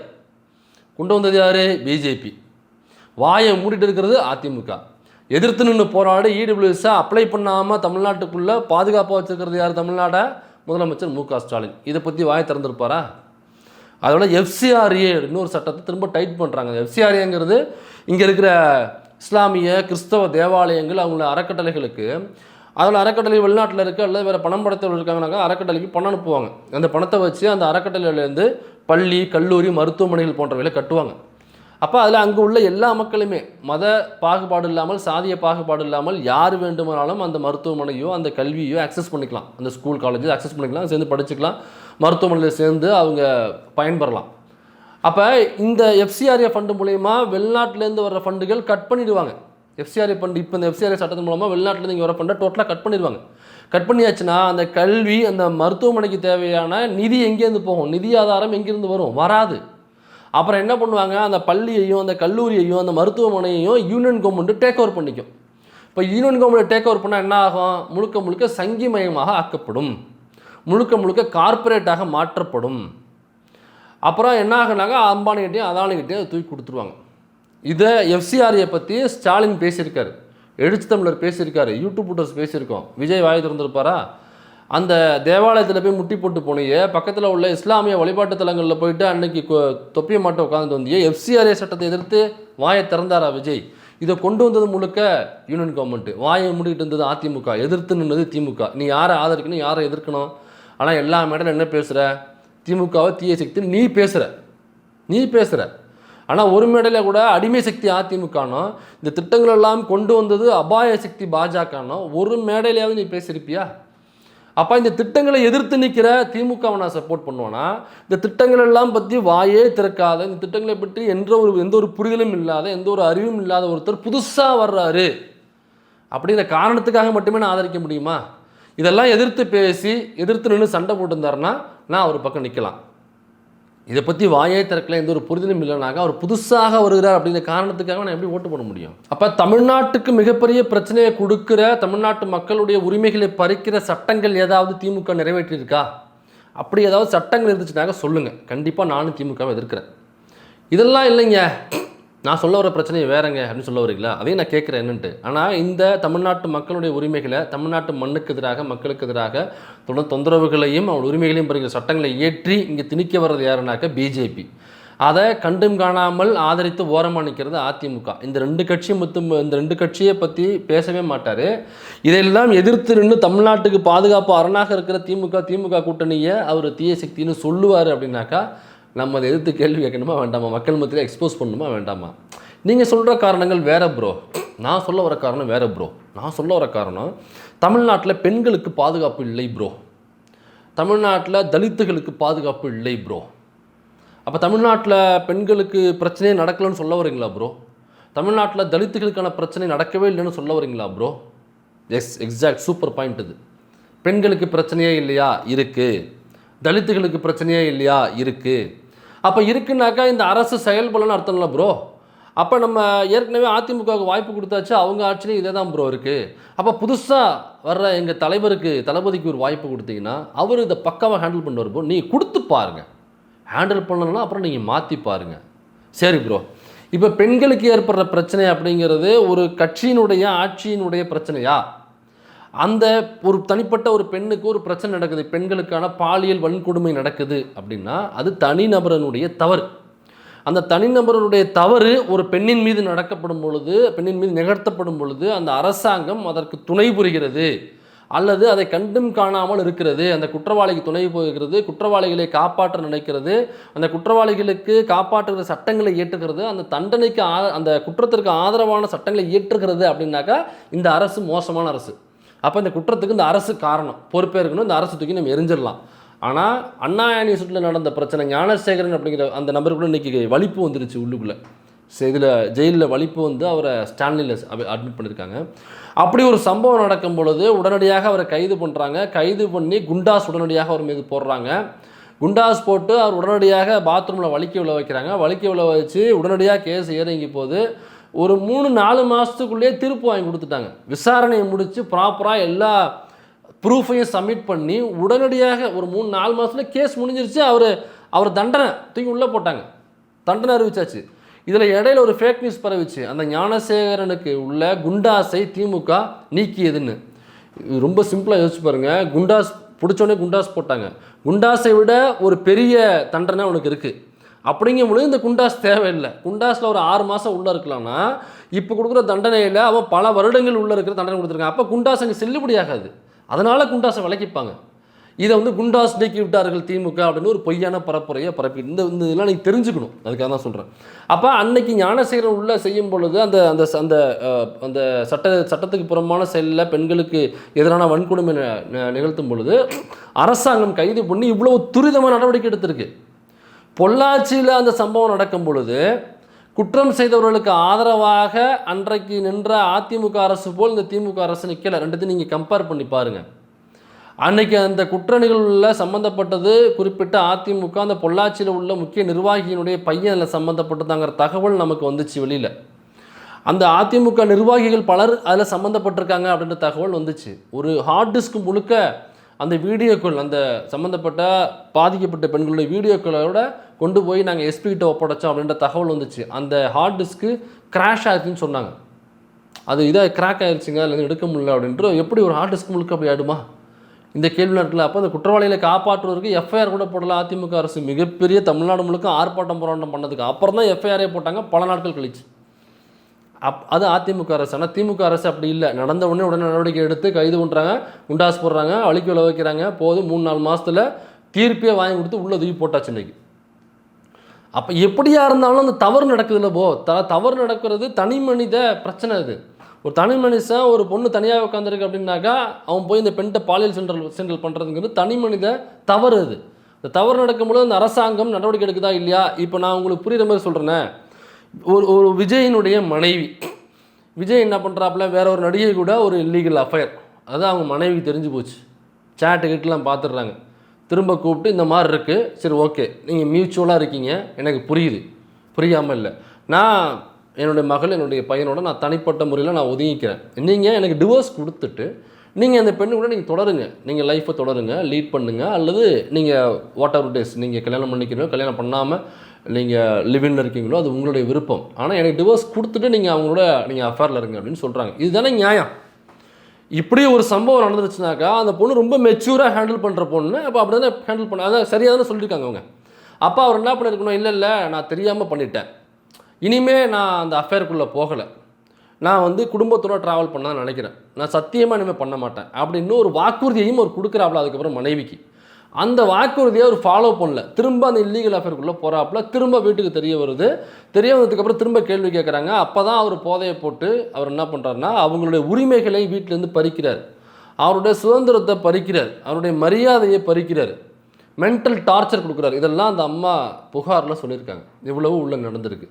அதுக்கப்புறம் தான் அவங்க வீட்டை விட்டு வெளியேறாங்க. இப்போ ப்ரோ இது என்னங்க, நீங்கள் ஒரு கட்சி ஆரம்பிச்சிட்டாரு எங்கள் தலைவர் அப்படிங்கிறோன்னே நீங்கள் திமுக சொல்லி தான் இந்த வெளியில் பேச வச்சுருக்கு. ஏங்க இது பேச வச்சுருக்கு, பேச வைக்கலைங்கிறது வேறு. இதெல்லாம் செய்யலைன்னு உங்கள் தலைவர் எங்கேயாவது சொல்லியிருக்காரா? இதெல்லாம் நடக்கலைன்னு உங்களால் சொல்ல முடியுமா? முட்டு கொடுக்கக்கூடாது. இவன் அப்படி பேசுகிறான், நாம் எப்படியாவது பேசி உன்னை வாதத்தில் ஜெயிச்சிருக்கணும், அது இல்லை. அந்த நடிகைக்கும் அவருக்கும் அஃபேர் இருக்குங்கிறது உண்மை, அது ஊரறிஞ்ச ரகசியம். அது அப்படி இருக்கும்பொழுது வீட்டுக்குள்ளே தான் நடந்திருக்கு. அப்போ இப்படி ஒருத்தவங்க செய்யும் பொழுது எனக்கு பிடிச்ச தலைவர், எனக்கு பிடிச்ச நடிகர், அதனாலேயே நீங்கள் அதுக்கு சரின்னு சொல்லுவீங்களா? இந்த செயல் சரியா இல்லையான்னு பாருங்கள். அந்த செயல் செஞ்ச நபர் எனக்கு தெரிஞ்சவர் அப்படிங்கிறதுக்காக நம்ம பேசக்கூடாது. இந்த செயல் சரியா இல்லையா? இந்த செயல் சரின்னா உங்கள் வீட்டில் உள்ள ஒரு அக்காளுக்கோ தங்கச்சிக்கோ ஒரு இடத்துல கல்யாணம் பண்ணி கொடுத்து அந்த மாப்பிள்ளை வேற ஒரு பொண்ணோட அஃபேரில் இருந்து அது உங்களுக்கு தெரிஞ்ச பொண்ணு உங்கள் அக்காளுக்கோ தங்கச்சிக்கோ தெரிய வந்து இதை உங்ககிட்ட குற்றச்சாட்டாக சொல்ல வர்றாங்க, ஆதாரத்தை காமிக்கிறாங்க, அப்போ டிவோர்ஸ் வாங்கிக்கலாம்னு சொல்கிறாங்கனாக்கா நீங்கள் என்ன சொல்லுவீங்க? ஆனால் உங்களுடைய மாமா யாருனாக்கா, உங்களுடைய அக்காளுக்கோ தங்கச்சியோட புருஷன் யாருனாக்கா ஒரு கட்சியினுடைய தலைவராக இருக்கார் அல்லது ஒரு நடிகராக இருக்கார் அப்படின்னாக்கா, எனக்கு பிடிச்ச நடிகர் என் தங்கச்சி கல்யாணம் பண்ணி கொடுத்தேன், அவர் வேற நடிகையோட ஜாலியாக இருக்கார், அப்புறம் இதெல்லாம் ஒரு குற்றச்சாட்டுன்னு எங்கள் அக்கா கொண்டு வருது பாருங்க. அப்படிதான் பெரிய மனுஷன் அப்படி தான் இருப்பாங்க. அப்புறம் என் தங்கச்சி சொல்லி போமா வீட்டுக்கிட்ட தொடச்சிக்கிட்டு பாத்ரூமை கழுவி விட்டுட்டு அப்புறம் அந்த உன்னுடைய பிள்ளைகளுக்கு கக்கா இதெல்லாம் மூணுச்சுனாக்கா அதை கழுவி விட்டுக்கிட்டு அப்படி வீட்டை பார்த்துட்டு வீட்டில் இருப்பியா? நீ பெரிய மனுஷன் நல்ல இடத்துக்கு போவான் வருவான், வீட்டுக்கே கூப்பிட்டு வருவான், வீட்டில் உள்ள பெட்ரூம்லேயே அவன் ஒரு மாதிரி குஜிலி மஸ்து பண்ணுவானாக்கா நீ பார்த்துட்டு பொறுமையாக இருக்கணுமா அப்படின்னு நீங்கள் அறிவுரை சொல்லி அனுப்புவீங்களா உங்கள் அக்காளுக்கும் தங்கச்சிக்கும்? அல்லது உங்களுக்கு தெரிஞ்ச ஒரு பெண் உங்கள் சொந்தக்கார பொண்ணுக்கு இப்படி நடக்குது, அவன் இந்த மாதிரி வழி தவறி போகிறான்னாக்கா டிவோர்ஸும் கொடுக்கல, அவன் அந்த பொண்ணு கூட ஒரு நடிகையோடையோ அல்லது வேற ஒரு பொண்ணு கூட இருக்கான் அப்படின்னாக்கா நீங்கள் இந்த தீர்ப்பை தான் சொல்லுவீங்களா அவங்களுக்கு? இல்லை இதை ஆதரிக்கிற பெண்கள் இருக்கீங்களா, நான் அக்காலாவும் இருப்பேன் தங்கச்சியாகவும் இருப்பேன் தேவைப்பட்டால் பொண்டாட்டியாகவும் இருப்பேன்லாம் சொல்கிறீங்களா, உங்கள் வாழ்க்கையில் உங்களுடைய கணவர் இதே மாதிரி இன்னொரு பொண்ணு கூட அஃபேர் வச்சுருந்தாக்கா நீங்கள் இதே பதிலை தான் நீங்கள் அவருக்கு சொல்லுவீங்களா? அப்போ உங்களுக்கு வந்தால் மட்டும் ரத்தம், அவருக்கு வந்தால் தக்காளி சட்னின்னு நீங்கள் டீல் பண்ணுவீங்களா? அப்போ இது ஒரு தனி மனித தவறாக நடக்கும் பொழுது அரசாங்கமோ சட்டமோ உள்ளே போய் அதை தீர்த்து வைக்கும். இதே மாதிரி தவறுகள் தனிப்பட்ட ஒரு பெண்ணுக்கு நடக்கிற தவறுகளோ அல்லது ஒரு ஒடுக்கப்பட்ட மக்களுக்கு நடக்கிற ஒரு ஒடுக்குமுறைக்கான ஒரு தவறுதலும் நடக்கும் பொழுது அந்த அரசாங்கம் என்ன பண்ணுது, அங்கே உள்ள கவர்மெண்ட்டு நடத்துகிற அந்த கட்சி அந்த கூட்டணி கட்சிகள் எப்படி அதை டீல் பண்ணுறாங்க அப்படிங்கிறத பொறுத்து தான் அந்த அரசாங்கம் தேவையா இல்லையா, அந்த அரசாங்கம் சரியாக செயல்படுதா இல்லையா அப்படிங்கிறத நம்ம முடிவு பண்ண முடியும். ஏன்னாக்கா இந்த தலித்துகளுக்கு எதிரான ஒடுக்குமுறையோ பெண்களுக்கு எதிரான ஒடுக்குமுறையோ நடக்கும் பொழுது பாலியல் குற்றச்சாட்டு நடக்கிறதுங்கிறது காலங்காலமாக சமூகத்தில் நடந்துகிட்டே இருக்கக்கூடிய ஒரு செயல்.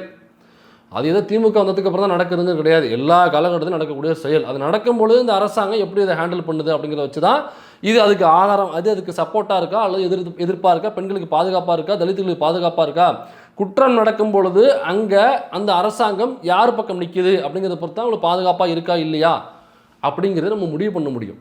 பிஜேபியில் இருக்கிறது மாதிரி உன்னாவு அப்படிங்கிற ஒரு ஏரியா, அந்த தொகுதியில் இருக்கிற பிஜேபி எம்எல்ஏ தாங்கிட்ட உதவி கேட்டு வந்த ஒரு மைனர் பொண்ணு சிறுமி வேலை கேட்டு வந்திருக்கப்பட்ட குடும்ப சூழல் காரணமாக அந்த பொண்ணை வந்து பாலியல் வல்லுறவு செஞ்சுட்டாப்புல. இது கேஸாக மாறுது, ஆதாரமெல்லாம் இருக்குது, ஏன்னா எல்லாமே மெடிக்கல் ஆதாரம், மாட்டிக்கிட்டாப்புல. இப்போ இதற்கு ஆதாரமாக சாட்சியாக வர்ற அந்த பெண்ணினுடைய அந்த சிறுமியினுடைய ரொம்ப ஒடுக்கப்பட்ட சமூகம் அதனுடைய அப்பா அவர் ஒரு சாட்சியாக வர்றாரு, அவரை அடித்து கொள்கிறாங்க. அவருடைய மாமா சப்போர்ட்டாக வர்றாரு, அவரை வண்டி ஏற்றி கொள்கிறாங்க. சப்போர்ட்டாக வக்கீல் வர்றாங்க, வக்கீலை லாரி ஏற்றி கொள்கிறாங்க. இந்த பொண்ணை பெட்ரோல் ஊற்றி கொளுத்த முயற்சி பண்ணுறாங்க. இவ்வளவும் நடக்குது, லாக்அப் எடுத்து ஏற்றி கொள்கிறாங்க. யார் வந்தாலும் எப்படி நம்ம எடப்பாடி சம்மந்தப்பட்ட வழக்கு இருக்குல்ல, அந்த கொடநாடு சம்மந்தப்பட்ட வழக்கில் சாட்சி அவரை ஒருத்தரும் செத்துக்கிட்டே இருந்தான் பார்த்தீங்களா, அந்த மாதிரி இந்த பொண்ணுக்கு சாட்சி அவரை ஒவ்வொருத்தரும் செத்துக்கிட்டே இருந்தான். இன்றைக்கி இந்த எம்எல்ஏ உள்ளே இருக்காருன்னு நினைக்கிறேன், அவரை பிடிச்சி உள்ளே போட்டிருக்காங்க. அப்போ அந்த பாதிப்பை ஏற்படுத்திய அந்த இந்த எம்எல்ஏங்கிற பதவியை வச்சுக்கிட்டு அதெல்லாம் செய்கிறாரு, அதான் அந்த அரசாங்கம் வேடிக்கை பார்க்குது. அப்போ பல முற்போக்கு சக்திகள் பல ஜனநாயக சக்திகள்லாம் உள்ளே இறங்கி தான் அந்த தண்டனையை வாங்கி கொடுக்க முடியுது. அந்த அரசாங்கம் கண்டுக்கவே இல்லைனாக்கா அந்த அரசாங்கம் தப்பான அரசாங்கம். அது பிஜேபி அரசு பண்ணுச்சு, தமிழ்நாடு அரசு பண்ணலையே. இதே மாதிரி உத்தரப்பிரதேச சம்பவம் நடந்துச்சு. யார், இந்தியாவினுடைய மல்யுத்த வீராங்கனைகளுக்கு அந்த ஒலிம்பிக் சம்மேளனத்தினுடைய தலைவர், அவன் உத்தரப்பிரதேசில் ஒரு எம்பி, சிட்டிங் எம்பி இருந்தாலும் அவன் தான் அந்த ஒலிம்பிக் சம்மேளனத்துக்கு தலைவர். அவன் அவ்வளவு பாலியல் சீண்டல் கொடுத்துருக்கான் அதில் உள்ள வீராங்கனைகளுக்கு. அப்போ அவன் கூட நீங்கள் சமரசம் பண்ணிக்கிட்டால் தான் உங்களை ஒலிம்பிக் லெவலுக்கு அனுப்புவான், அந்த டீமுக்குள்ளேயே டிக்கெட்டுக்குள்ளேயே போடுவான். அவங்கள நீங்கள் சமரசம் செஞ்சுக்கல, அவன் சொல்கிறத செய்யலை, அவனுக்கு நீங்கள் கீழ்ப்படியலை அப்படின்னாக்கா உங்களை அந்த சம்மேளனத்துலேருந்து தூக்கிடுவான், உங்களை இந்த கேமுக்குள்ளே வச்சுக்க மாட்டான். இப்படியாக பல பெண்களை பாலியலாக சுரண்டியிருக்கான். இது கம்ப்ளைண்ட்டாக வருது. உலக நாடுகள் முழுக்க போய் தங்கத்தை வென்ற பல தங்க மங்கைகள் ரஸ்லர்ஸ் தெருவில் டெல்லியில் தெருவில் இறங்கி போகிறான்னாங்க, எங்களுக்கான நீதி வேண்டும், தெருவில் இறங்கி உட்காந்து போகிறான்னாங்க.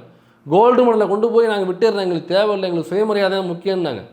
அந்த எம்பியின் மீது அந்த பிஜேபி அரசாங்கம் இதுவரை எந்த நடவடிக்கையும் எடுக்கலை, கோர்ட்டே காரி துப்புனுச்சு. மாறாக அந்த எம்பியினுடைய பையனுக்கு சீட்டு கொடுத்தாங்கன்னு நினைக்கிறேன், சொந்தக்கார பையனுக்கும் அவன் பையனுக்கும் அதை சீட்டு கொடுத்தாங்கன்னு நினைக்கிறேன். பையனுக்கு சொந்த பையனுக்கு திரும்ப சீட்டு கொடுத்தாங்க. லக்கிம்பூர்னு இதில் உள்ள உத்தரப்பிரதேசில் உள்ள ஒரு ஏரியா, விவசாயிகள் மேலே ஜீப் ஏற்றி கொண்டான் ஒரு எம்எல்ஏவுடைய எம்பியோடைய பையன். அவனுக்கு திரும்ப சீட்டு கொடுத்தாங்க, எந்த நடவடிக்கையும் எடுக்கலை. ஆனால் இங்கே அப்படி கிடையாது. யார் மீது எந்த குற்றச்சாட்டு வந்தாலும் உடனடியாக நடவடிக்கை எடுப்பாங்க. தனி மனித தவறோ அல்லது கட்சியில் உள்ளவங்க அதிகாரத்தை பயன்படுத்தி தவறு செய்கிறாங்கன்னா உடனடியாக நடவடிக்கை. அப்போ நடவடிக்கை எடுத்தாக்க அவங்க பாதுகாப்பாக இருக்கான்னு அர்த்தம். நடவடிக்கை எடுக்கலைனாக்கா பாதுகாப்பாக இல்லைன்னு அர்த்தம். அதிமுக நடவடிக்கை எடுக்கலை, அந்த பொள்ளாச்சி சம்பவத்தில் நடவடிக்கை எடுக்கலை, சாத்தான்குளம் பிரச்சனை நடவடிக்கை எடுக்கலை, தூத்துக்குடி துப்பாக்கிச்சூடு நடவடிக்கை எடுக்கலை. எல்லாம் போராடி போராடி போராடி போராடி போராடி போராடி போராடி நடவடிக்கை எடுக்க வச்சோம். அல்லது ஆட்சி மாற்றத்துக்கு அப்புறம் அதற்கான நீதியை கேட்டு திரும்ப கேஸாக கொண்டு போய் நீதியை பெற்றோமே தவிர அதே ஆட்சியில் நடக்கலை. இந்த ஆட்சியில் அப்படி இல்லை.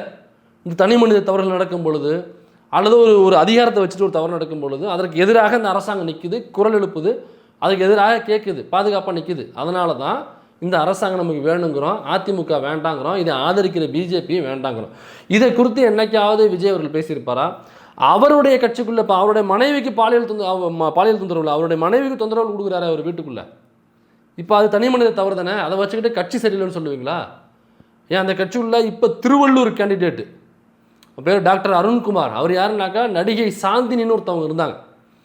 அவங்க கூட போன ஆட்சியில் அதிமுக ஐடி மினிஸ்டராக இருந்த மணிகண்டன், அவருக்கும் அந்த நடிகைக்கும் ஒரு உறவு இருந்திருக்கு, தொடர்பு இருந்திருக்கு. அதில் அவங்க ப்ரெக்னென்ட் ஆகிடுறாங்க. அந்த ப்ரெக்னென்சியை அபார்ஷன் பண்ணுறதுக்கு மணிகண்டன் கூட்டு போன இடம் தான் டாக்டர் அருண்குமார். யார் இப்போ தாவேக்கா திருவள்ளூர் கேண்டிடேட், அவர் தான் அபார்ஷன் பண்ணிவிட்ருக்கார், வலுக்கட்டாய அபார்ஷன் பண்ணி விட்டுருக்கார். அந்த சாந்தினி வீடியோ போட்டிருக்காங்க, இந்த கேண்டிடேட் தாங்க எனக்கு வலுக்கட்டாயமாக அபார்ஷன் பண்ணி விட்டதுன்னு அவங்க வீடியோ போட்டிருக்காங்க இன்றைக்கி. அப்போ இதே மாதிரி எத்தனை பேருக்கு அவன் வந்து வலுக்கட்டாயமாக சட்டத்துக்கு புறம்பான அபார்ஷன்ஸ் பண்ணி விட்ருப்பான். அப்போ அந்த ஹாஸ்பிட்டல் கட்டினது இதே மாதிரி பெரிய வீட்டுக்காரவங்க யாராவது ஏதாவது பண்ணிட்டு வருவாங்கள்ல அபார்ஷன் பண்ணுறது, அவங்கள்ட்ட அபார்ஷன் பண்ணிட்டு 5 லட்சம் கொடு இல்லைனா வெளில தெரிஞ்சிரும்ல, 10 லட்சம் கொடு இல்லைனா வெளில தெரிஞ்சிடும், அசிங்கமாகிடும், இல்லீகல் பண்ண முடியாது.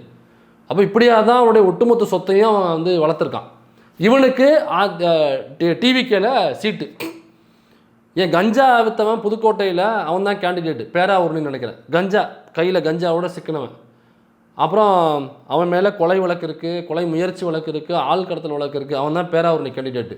புதுக்கோட்டை கேண்டிடேட்டு பாலியல் குற்றச்சாட்டில் A1 குற்றவாளி புதுக்கோட்டை கேண்டிடேட்டு. மரிய வில்சனு வீடு பூந்து ஒரு பெண்ணை அடிக்கிறாங்க. இந்த வீடியோ நம்ம கூட போட்டிருக்கோம் பாருங்கள். வீடு பூந்து அடிக்கிறான், மானாங்கண்ணியே அடிக்கிறான், கொலைவெறி தாக்குதல் பண்ணுறான் ஒரு பொண்ணை. கேட்டோம்னாக்கா அவன் பெரிய பொறுக்கி, அவன் ரவுடிங்கிறாங்க, பொறுக்கி பையங்க ரவுடிங்க அப்படின்றாங்க. அவனுக்கு சீட்டு எங்கே நம்ம இதில் இதில் ஆர்கே நகர் தொகுதியில் அவர் கேண்டிடேட்டு. அப்படியே வந்தீங்கன்னாக்கா நம்ம இவன் இருக்கான் பாருங்க, அந்த ஆதவர்ஜனா சில்பா குமார், அவன் மச்சம் வச்சு கிளின்னு கிழிக்கிறான். பூரா சொத்து பூரா எங்கூட்டு சொத்து, என் தங்கச்சியை கரெக்ட் பண்ணிட்டு எங்கள் அப்பா கிட்ட வந்து சொட்டை ஆட்டையை போட்டான். இப்போ என் தங்கச்சியும் அவங்க கூட இல்லை, ஆனால் சொத்தை மட்டும் சொத்துக்காக கரெக்ட் பண்ணுறான். அவன் பொம்பளை பொறுக்கின்னு வேற அவரே சொன்னாப்புல, அவன் சரியான பொம்பளை பொறுக்கிங்க, எங்களுக்கு அப்புறமா தான் தெரிய வந்துச்சு. இந்த மாதிரி பெரிய விட்டு பொண்ணுங்களா பார்த்து சுத்த வேண்டியது, அவங்கள்ட்ட உள்ள காசை கறக்க வேண்டியது. இப்படியா போய் எங்கள் வீடை கொஞ்சம் நல்ல சொத்து உடையவங்கனால உடனே கல்யாணம் பண்ணிக்கிட்டான், சொத்து கொஞ்சம் கைமாறும்ல அதுக்காக. இப்படியாப்பட்ட அவன் பேர் செந்தில்குமாராங்க, ஆதவ் அர்ஜுனா அப்படிலாம் இல்லையா. அது வந்து ஒரு மாதிரி இருக்கணுங்க தான் மாற்றிட்டாப்ல. அவன் பேர் செந்தில்குமார். எதுக்கு பேரை மாத்திர செந்தில்குமார் பேர், எதுக்கு ஆதவ் அர்ஜுனான்னு மாத்திர, அவன் பேர் செந்தில்குமார். அப்போ முழுக்க முழுக்க ட்ராமா கோஸ்ட்டு, ஒரு பொம்பளை பொறிக்கான். அவனுக்கு சீட்டு வில்லிவாக்கத்தில். இந்த கட்சியில் பாருங்கள் எல்லா பையனும் ஒன்றும் பொம்பளை பொறிக்கையாக இருக்கான். இந்த மாதிரி கேஸ் வாங்கினவன், கஞ்சா கடத்துறவன், அபார்ஷன் பண்ணுறவன், பூரா இந்த சீட்டு கொடுத்தது முழுக்க இதுதான். இப்போ இது எல்லாமே தவறு செஞ்சவன். இப்போ இவங்கெல்லாம் தான் நீங்கள் ஓட்டு போட்டு இவனை சிஎம் ஆக்குனீங்கனாக்கா விஜயை, அந்த சட்டமன்றத்துக்குள்ளே வர்ற 233 விஜயை தவிர பாக்கி 233 பேர் இருக்காங்க. இதில் விஜயும் குற்றவாளி தான். இப்போ குற்றம் சாட்டப்பட்டவர் தான், அவங்க மனைவிக்கு இதில் அவ்வளோ பண்ணியிருக்காரு. சரி ஓகே, அதை விட்டுரும். பாக்கி 233 பேரும் பார்த்தீங்கன்னாக்கா ஏதோ ஒரு வழக்கில் இந்த மாதிரி சமூக விரோதிகளாக இருந்தவர். ஏன் இப்போ நம்ம சேகர்பாபு நினைக்கிற தொகுதியில், நம்ம துறைமுகம் நினைக்கிறேன் சேகர்பாபு நினைக்கிறது, அங்கே நிற்கிற தொகுதியில் டிவிக்கு வேட்பாளர் தான். அவன் பேரோட வாயில் வர மாட்டேங்குது, ஏதோ சயவனியே ஏதோ போட்டிருக்கான் அவன் பேர். அவன் ஒரு பொண்ணு, அவங்க கட்சியிலேருந்து ஒரு பொண்ணு பேசிகிட்டு இருக்கு, அவன் அப்படியே தோளில் கையை போட்டு அப்படியே வாயை பொத்தி இந்த பொண்ணு, எப்படி தான் நீ ஒரு பொண்ணுக்கிட்ட எப்படி தான் பப்ளிக்காக பிஹேவ் பண்ணுவேன், சரக்கு போட்டிருக்கான் ஃபுல் போத, எதோ பேசுகிறான். என்னை வழுக்குன்னு நினச்சியா, வயசாகிட்டு நினச்சியா, நல்லா வேறு மாதிரின்னு இந்த விஜய் பேசுகிற டைலாக்லாம் வந்து பேசிக்கிட்டு இருக்கான். பஞ்சு டைலாக் பேசிகிட்டு இருக்காப்ல, ரவுடி பொறுக்கி போல் இருக்கு. அந்த பப்ளிக்கில் ஒரு பொண்ணை அப்படி தான் தொட்டு இப்படி வாயை பொத்தி இப்படி தான் கூப்பிட்டு போவியா? உங்கள் வீட்டிலேருந்து ஒரு பொண்ணு இப்படி பப்ளிக்கில் பேசிகிட்டு இருக்கும்போது அந்த பொண்ணை இப்படி தோளில் இப்படி கையை போட்டு இப்படி வாயை பொத்தி இப்படியே கொண்டு போனாக்கா என்ன பண்ணுவ நீ? எவன் விட்டு பொண்ணோ தானே? இவன்லாம் கேண்டிடேட்ஸ். இப்போ இவன்லாம் தான் என்ன பண்ணுவான், நீங்கள் ஓட்டு போட்டு சிஎம் ஆகலைன்னா இவன்லாம் வந்து சட்டமன்றத்தில் இவன்லாம் என்ன தெரியும், என்ன பேசுவானுங்க? கஞ்சா வியாபாரம் 8 கிலோட கைதான மாமா வந்து என்ன பேசுவான், தமிழ்நாட்டில் கஞ்சாவை உற்பத்தி செய்வதற்கு எங்களுக்கு அனுமதி வேண்டும் முதலமைச்சர் அப்படின்னு அவன் கேட்பான். அந்த பேராவூர் புதுக்கோட்டை கேண்டிடேட் என்ன கேட்பானாக்கா, இந்த மாதிரி கூட்டங்கள் நடக்கும் பொழுது, கும்பாபிஷேகங்கள், கோவில் நிகழ்ச்சிகள் நடக்கும் பொழுது அங்கே உள்ள பெண்களுடைய இடுப்பை கிள்ளுவதற்கு தாங்கள் அனுமதி அளிக்க வேண்டும் முதலமைச்சர் அப்படின்னு அவன் கேட்பான். அப்புறம் இவன் இந்த நம்ம துறைமுகம் கேண்டிடேட் இருக்கான் பாருங்க டிவிக்கு, அவன் என்ன கேட்பானாக்கா, சயோனியா கொய்யானியா அதை போட்டிருக்கான் பேர். அவன் என்ன கேட்பான்னா, பொது வழியில் பெண்கள் இப்படி மயக்க பிடிச்சி பேசும் பொழுது அவர்களை அணைச்சாப்பில் அப்படி பிடிச்சி கொண்டு போகிறதுக்கு நீங்கள் எங்களுக்கு அனுமதி வழங்க வேண்டும் தளபதி அவர்களே அப்படின்னு அவன் கேட்பான். இன்னும் ஒரு முக்கியமான கேண்டிடேட் இருக்காப்புல, யார் தெரியுமா, நம்ம தேனி செட் இருக்காப்புல, அப்படின்னு பொணந்தின் வயசில் பேசிட்டு இருப்பாப்புல. அவர் யாருனாங்க, லெஃப்ட் பாண்டி, பேரை பார்த்தீங்களா, லெஃப்ட் பாண்டி. இவரெல்லாம் சட்டமன்றத்தில் வருவாப்புல, என்ன ட்ரெஸ் போட்டிருக்க, குடிஞ்சா பேசுவியா, அதான் காட்டி காட்டி ஆட்டி ஆட்டி பேசுகிற. அப்போ இந்த மாதிரி யாராவது போட்டு போனாக்கா, தளபதி அவர்களே இந்த ஆட்டி ஆட்டி இந்த ட்ரெஸ்லாம் போடக்கூடாதுன்னு ஒரு சட்டத்தை போடுங்க தளபதி. அது தொண்டெல்லாம் கட்டுது. இவெல்லாம் கேண்டிடேட்டாக உள்ளே ஜெயிச்சு உட்காந்துருப்பான் நீங்கள் ஓட்டு போட்டிங்கன்னா. அப்புறம் யாருனாக்கா நம்ம ஆளு அடுத்தது இந்த மாதிரி பல பேரும் இப்படி தான் இருக்கானுங்க. நீங்கள் ஓட்டு போட போகிறது இவங்களுக்கு தான். இவங்க சட்டமன்றத்தில் என்ன பேசுவாங்க, நாடாளுமன்றத்தில் போய் டீலிமிட்டேஷன் பற்றி இவங்களுக்கு என்ன தெரியும், என்ன பேசுவாங்க டீலிமிட்டேஷன் பற்றி. இன்றைக்கி திமுக எதிர்த்துன்னு அவ்வளோ கொண்டு வந்துருக்குல்ல, இதெல்லாம் என்ன பேசுவாங்க. இப்போ இதெல்லாம் விட்டு புதுசாக வந்திருக்காருங்கிறதுக்காகவே எப்படி போட்டு போகிறது. டீலிமிட்டேஷன் பற்றி ஏதாவது தெரியுமா, உங்கள் தளபதிக்கு தெரியுமா, தெரியாது. அப்போ இதெல்லாம் எதிர்த்து எங்கேயாவது குரல் கொடுத்துருக்காரா, பேசியிருக்காரா. ஏன் இப்போ திருநங்கைகள் எடுத்துக்குங்க, ஒரு திருநங்கை தொடர் கூட ஒருத்தவங்க அங்கே போய் சேர்ந்துருக்காங்கன்னு நினைக்கிறேன். என்ன புரிதலில் போய் சேர்ந்தாங்கன்னே தெரியல. அவங்க கேட்டால் பெரியார் அம்பேத்கர் இதெல்லாம் புத்தகம் வந்துட்டு இருப்பாங்க, நாங்கள் பெரியாரிஸ்ட்டும்பாங்க, அம்பேத்கரிஸ்ட்டும்பாங்க, கம்யூனிஸ்ட்டும்பாங்க. என்ன புரிதலில் எந்த ஆங்கிளில் ஒரு பெரியாராகவும் அம்பேத்கராகவும் மார்க்ஸாகவும் தெரிஞ்சார், அந்த கொள்கைகளை எந்த இடத்துல ஃபாலோ பண்ணாருன்னு நமக்கு புரியல. ஒருவேளை சொன்னாக்கா நம்ம தெளிவடைய தயாராக இருக்கும். இப்போ திருநங்கைகள் குறித்த ஒரு பாடல் என்ன தெரியுமா வச்சுருந்தாரு, 10 10 10 10 10 10 10க்குள்ளே 1 வெட்டு, 8 8 8 8 8 8 8க்குள்ளே 1 கூட்டு. இந்த முண்டக்கலப்பை பாடின பாட்டு. இப்போ திருநங்கைகளை கிண்டல் செய்கிற பாட்டு. முன்னாடி கிண்டல் பண்ணாங்க, அதெல்லாம் திருந்துட்டாங்க. இவன் எப்போ தெரியுமா பாட்டு போட்டான், திருநங்கைகள் என்கிற பெயரை கலைஞர் சூட்டுகிறார். சமூகத்தில் திருநங்கைகள் தான் கூப்பிடணுங்கிற புரிதல் எல்லாருக்கும் வந்ததுக்கு அப்புறம் அது பேரே கவனிங்க, திருநங்கைன்னு வைக்கிறார். திரு கூப்பிடும்போதே மரியாதை நிமித்தமாக அந்த பேர் இருக்குங்கிறதுக்காக திருநங்கைன்னு வைக்கிறார். இந்த பேரெல்லாம் உள்ள புழக்கமானதுக்கு அப்புறம் நீ 10க்குள்ளே 1 வெட்டு 8க்குள்ளே 9 கூட்டுன்னு சொல்லி நீ பாட்டு போடுற. திருநங்கைகளை அவமானப்படுத்தி இழிவுபடுத்தி நீ பாட்டு போடுற. அப்போ உனக்கு திருநங்கைகள் பற்றின எந்த ஒரு புரிதலும் இல்லை. திருநங்கைகளுக்கு ஆதரவாக ஆணையம் அமைக்கிறதுக்கு தனிநபர் இது வச்சது யார் தெரியுமா, அண்ணன் திருச்சி சிவா அவர்கள் திமுக சார்பாக. அவங்க போட்டு தான் அதுக்கப்புறம் தான் திருநங்கைகளுக்கான ஆணையம் அமைக்கிறாங்க. இதெல்லாம் தெரியுமா, வரலாறு தெரியுமா உங்களுக்கு. இவரை விட்டா என்ன போடுவார், சட்டம் நாடாளுமன்றத்தில் போய்ட்டு 10 10 10 10 10க்குள்ளே 1 விட்டு 8 8 8 8 8க்குள்ளே 1 கூட்டுன்னு பாடிட்டு வருவாப்புல. ஸ்லீவ்லெஸ்னால் பிரா இருக்குது, ஷார்ட்ஸ்னால் ஜெட்டி அவருக்கு. அப்போ இந்த ஆடைகள்லாம் அணியக்கூடாது அப்படின்னு சட்டமன்றத்தில் நாடாளுமன்றத்தில் இப்படி பேசுவார். எனக்கு தெரிஞ்சு இன்ஸ்டா போடுற பல பேர் அவருக்கு ஆதரவாக போடுறவங்களே ஸ்லீவ்லெஸ் ஷார்ட்ஸ் போட்டு தான் போடுறீங்க. இப்போ இந்த ட்ரெஸ்லாம் போடக்கூடாது லெஃப்ட் பாண்டி விழுந்து சட்டமன்றத்தில் பேசுவாப்பில், இவர் நாடாளுமன்றத்தில் போய் அங்கே பேசுவாப்பில், இவர் சார்பாக போகிறவங்க. இதே திருநங்கைகள் குறித்து கேப்டன் விஜயகாந்த், விருதகிரின்னு நினைக்கிறேன் அந்த படம் பேர், திருநங்கைகளை யாராவது கிண்டல் பண்ணுவாங்க. அப்போ இவர் போய் சண்டை போடுவாங்க, ஃபைட் பண்ணி திருநங்கைகளை காப்பாற்றி. அப்போ சொல்லுவார், யாரும் இல்லை நீங்கள் கவலைப்படாதீங்க, உங்களுக்காக அண்ணன் இருக்கேன், எந்த பிரச்சனை வந்தாலும் அண்ணன் நிற்போம், யாரு கேட்டாலும் என்னுடைய தங்கச்சின்னு சொல்லு, கவலைப்படாதம்மா போமா, இனிமேல் உங்களுக்காக அண்ணன் எங்கே வந்தாலும் நிற்பேன் அப்படின்னு சொல்லிட்டு கட்சி ஆரம்பித்தார் அவர். யார் இவன் 10க்குள்ளே 1 வெட்டு 8க்குள்ளே 9 1 கூட்டுன்னு சொல்லிட்டு பாட்டு போடுறது. அதே சமயத்தில் அவர் அங்கே அப்படி படம் எடுக்கிறார். அவர் திருநங்கைகளை மேன்மைப்படுத்தி படம் எடுக்கிறார். சூப்பர் டீலக்ஸ்னு ஒரு படங்க, விஜய் சேதுபதி நடித்த படம். திருநங்கையாவே நடிக்கிறார். ஹீரோ திருநங்கைங்க. அவனுடைய பையன் ஒன்றுக்கு போயிட்டு வருவான், ஜிப்பை போட்டு விடுவாங்க அவங்க. இப்போ ஒரு திருநங்கை ஒரு குழந்தை அந்த ஆம்பளை குழந்தைக்கு ஜிப்பை பப்ளிக்கில் போடுறத பொதுமக்கள் என்னவா பார்ப்பாங்க. இதுதான் சீன். இது ஒரு அப்பங்காரன், ஆனால் தப்பாக புரிதல் ஏற்பட்டுக்கிட்டு ஒரு சீனாக அது மாறும். நீ யோசிச்சு பாருங்க. முதல்ல திருநங்கையாக நடிக்கணும் அப்படிங்கிறதுக்கு ஒரு பெரிய அரசியல் புரிதல் வேணும். இப்போ திருநங்கையாக நடித்தாக்கா இமேஜ் போயிடும். அந்த இமேஜ் இருக்குல்ல, அது போயிடுங்க. எப்படி திருநங்கை நடிச்சா அப்படி இமேஜ் போகும், எனக்கு புரியலையே. அதான் விஜய் சேதுபதி. அப்போ விஜய் சேதுபதி என்னன்னாக்கா இந்த பிரச்சனையே இந்த படம் களைய போகுது. அப்போ அந்த பிரச்சனையை களையிறதுக்கு அந்த வேஷத்தை நடிக்கிறது தப்பே கிடையாது. அதனால இமேஜ் போச்சுனாக்கா அந்த இமேஜ் மசுராக போச்சு. அந்த இமேஜ் வச்சு நான் புடுங்க போகிறேன், நான் நடிக்கிறேன் ஏன்னு சொல்லி நடித்தவர் தான் நான் விஜய் சேதுபதி அவர்கள். ஏன் அதுக்கப்புறம் ஒரு படமே நடிக்கலையா, மக்கள் புரிஞ்சிக்கலையா? அதை திருநங்கையாக நடித்தாரா இல்லையா அவர் அந்த படத்தில்? அதேமாதிரி குட் டேன்னு ஒரு படங்க, அருமையான படம். அந்த படத்தில் திருநங்கையாக இருக்கிற ஒருத்தவங்க வந்து இன்ஸ்பெக்டர் அந்த படத்தில் இருப்பாங்க. ஜீவா அந்த நடிகை பேர், அவங்க வந்து ஜீவான்னு தான் கூப்பிடுவாங்க. அப்புறம் பேர் நான் மாற்றினது, எனக்கு ஜீவாங்கிற பேரில் தான் அவங்க அறிமுகம். அவங்க ஜீவாங்கிற பேரில் இருக்காங்கன்னு நினைக்கிறேன். அதில் நடிச்சிருப்பாங்க, இன்ஸ்பெக்டர் சூப்பராக நடிச்சிருப்பாங்க, புல்லட்லாம் விட்டு சூப்பராக நடிச்சிருப்பாங்க அவங்க. இந்த மாதிரி திருநங்கையாக இருக்கிறவங்கள வந்து படத்துக்குள்ளே ஒரு பாசிட்டிவ் ரோலாக, ஒரு சாதாரண ஒரு ரோலாக, ஏதோ தனிமைப்படுத்தி காமிக்காமல் ஒரு சாதாரண ரோலில் அவங்க நடிக்க வைக்கிறது, திருநங்கை கதாபாத்திரமாக நடிக்கிறது வைக்கிறது, மக்கள்கிட்ட இந்த புரிதல் கொண்டு போய் சேர்க்கறது, இது தொடர்ந்து பண்ணிக்கிட்டு இருக்காங்க. ஏன் நீ ஸ்ரீராமசாமி படத்துலேயே ஜீவாங்கிற நிறையா நடிச்சிருப்பாங்க அவங்க. இப்போ இதெல்லாம் நடிக்கும் பொழுது நீ ஏன் அதை பற்றின எந்த ஒரு புரிதலும் உன் படத்தில் கொண்டு வரவே இல்லை நான் கேட்குறேன். நீ ஏன் ஒரு திருநங்கை கதாபாத்திரமாக நடிக்கவே இல்லை? நடிச்சிருக்கணும்ல நீ ஏற்றுக்கிட்டு. அப்போ ஒட்டுமொத்த மக்கள்கிட்டே அந்த புரிதல் போய் சேர்ந்துருக்கும்ல. ஏன்னா விஜய் ஹீரோவை நடிக்கும் பொழுது விஜய் தான் அங்கே பாஸ். இந்த படத்தில் டைரக்டர் பாஸ் கிடையாது, ப்ரொடியூசர் பாஸ் கிடையாது. விஜய் படம் பண்ணணும்னு முடிவு பண்ணிட்டாருன்னா அங்கே டீம் ஆட்டோமேட்டிக்காக ஃபார்ம் ஆகிடும். காசு போடுற ப்ரொடியூசர்லாம் அங்கே வாய் சேர்த்து பேச முடியாது, விஜய் தான் அங்கே எல்லாமே. அப்படி இருக்கும் பொழுது இந்த படத்தில் ஒரு திருநங்கை கதாபாத்திரமாக நடிக்கிறேன், வச்சு நடிக்க வேண்டியதுனால வச்சு யார் உன்ட்ட கேட்க போகிறா? நடிக்க வேண்டியது நீ. சரி, அப்படி இல்லைனாக்கா ஒரு திருநங்கை கதாபாத்திரம் ஒன்று வைங்க, நீ நடிக்க முடியாது, உனக்கு இமேஜ் இருக்குது, சரி நான் விட்டுருவோம், அதை விட்டுருவோம். அப்போ யாரோ ஒரு கதாபாத்திரம், இந்த கதாபாத்திரம் ஒரு திருநங்கை கதாபாத்திரமாக வைங்க, ஒரு திருநங்கையை நடிக்க வைங்க. என்னுடைய ஃப்ரெண்ட்ஸுக்குள்ளே ஒரு திருநங்கையும் இருக்காங்க, அப்படி வைங்க. அல்லது இந்த சீனில் ஒரு திருநங்கை பாதிக்கப்படுறாங்க, அதை வந்து நான் காப்பாற்றுறேன், நான் உங்களுக்கு ஆதரவாக இருக்கேன். இப்படியாவது ஒரு காட்சியை நீ வச்சிருப்பியா இது வரைக்கும்? ஒரே ஒரு காட்சி ஒரு இடத்துல. இவன் எப்படி திருநங்கைகளுக்கு பாதுகாப்பாக இருப்பான், திருநங்கைகளுக்காக குரல் கொடுப்பான், திருநங்கை உரிமையில பேசுவான்னு எதை நம்பி எப்படி நீங்கள் போய் ஆதரவு தெரிவிக்கிறீங்கன்னு எனக்கு புரியல. இதெல்லாம் பேசாதவனை எப்படி அரசியல் புரிதல் உள்ளவன்னு நீங்கள் நம்புறீங்கன்னு எனக்கு புரியல. ஈழத்தமிழர்கள் என்ன குரல் கொடுத்துருக்கான்? 500 ரூபா கொடுத்தாயா, வெறும் 500 ரூபா ஈழத்தமிழர்களுக்கு வசூல் பண்ணும் பொழுது. அந்த வீடியோ கிளிப் நீங்களே பாருங்க. உதவித்தொகை வழங்கியவர்கள் திரு மன்சூர் அலிகான் 25,000, நடிகை பிரகதி 1000, நடிகை கௌதமி 1000, தொல் திருமாவர்கள் 50,000, பிஜேபி 500, ஆட்சி மனோரமா அவர்கள் 25,000, இளைய தளபதி விஜய் ரசிகர் மன்றத்தின் சார்பில் 500 ரூபாய், குட்டி பத்மனி 5000. அப்புறம் ஈழத்தமிழர்களுக்கு ஆதரவாக ஒரு கூட்டம், நம்ம வன்னியரசன் தான் அதை ஆர்கனைஸ் பண்ணுறாரு, கையெழுத்து இயக்கமாக மாற்றுறாரு.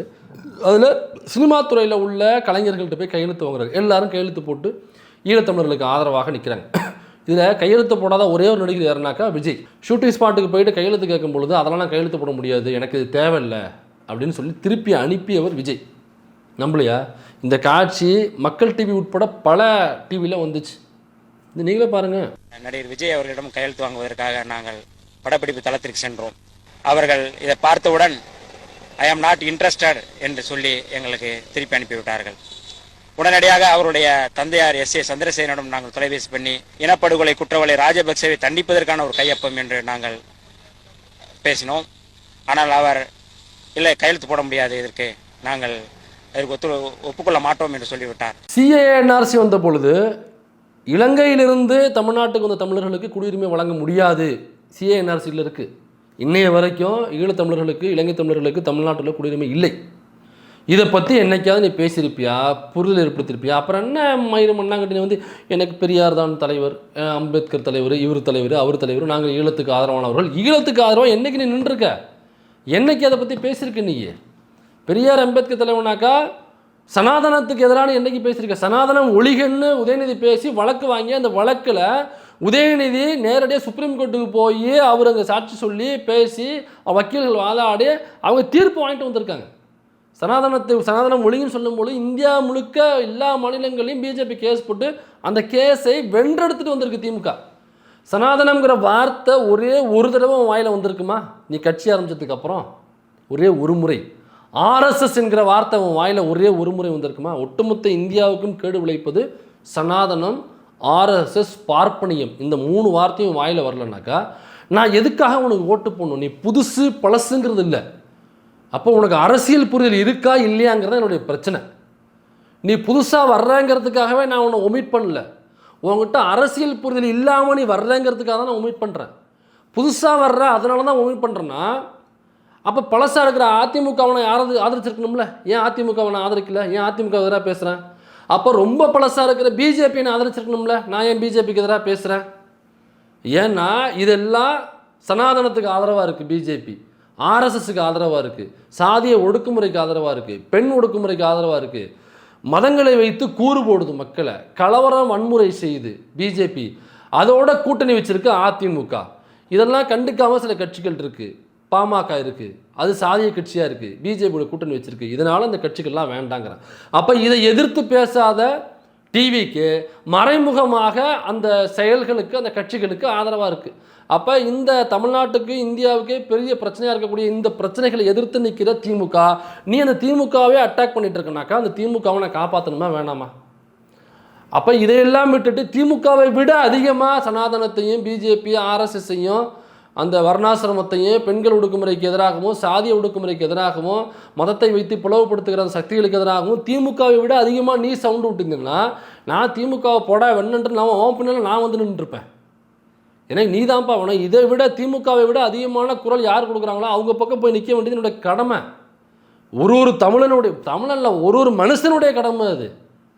அப்போ இதெல்லாம் செய்யாத பொழுது நான் புதுசாக வர்றாருங்கிறதுக்காக நான் எப்படிப்பா நான் போய் ஆதரிக்க கொடுக்க முடியும்?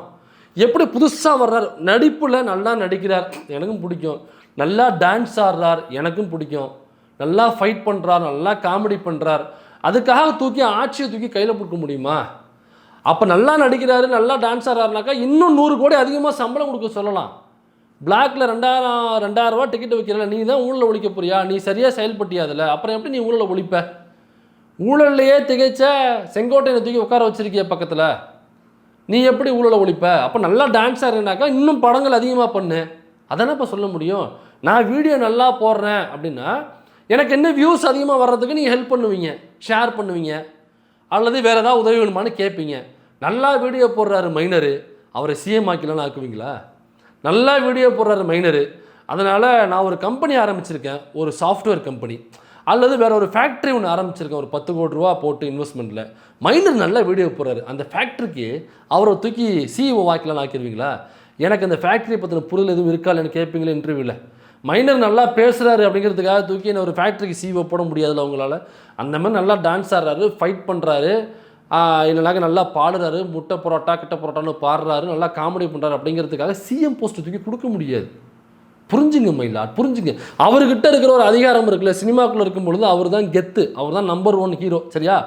அப்போ அவர்கிட்ட சினிமாங்கிற அதிகாரம் அவர்கிட்ட இருக்குது. அதிகாரம் தானே வேணும் உனக்கு. சினிமாக்குள்ளே இருக்கும் பொழுது அதிகாரம் வாங்கிட்டு இருந்துச்சுல. அப்போ அந்த அதிகாரத்தை வச்சுக்கிட்டு குறைந்தபட்சம் சினிமாக்குள்ளே என்ன பண்ண?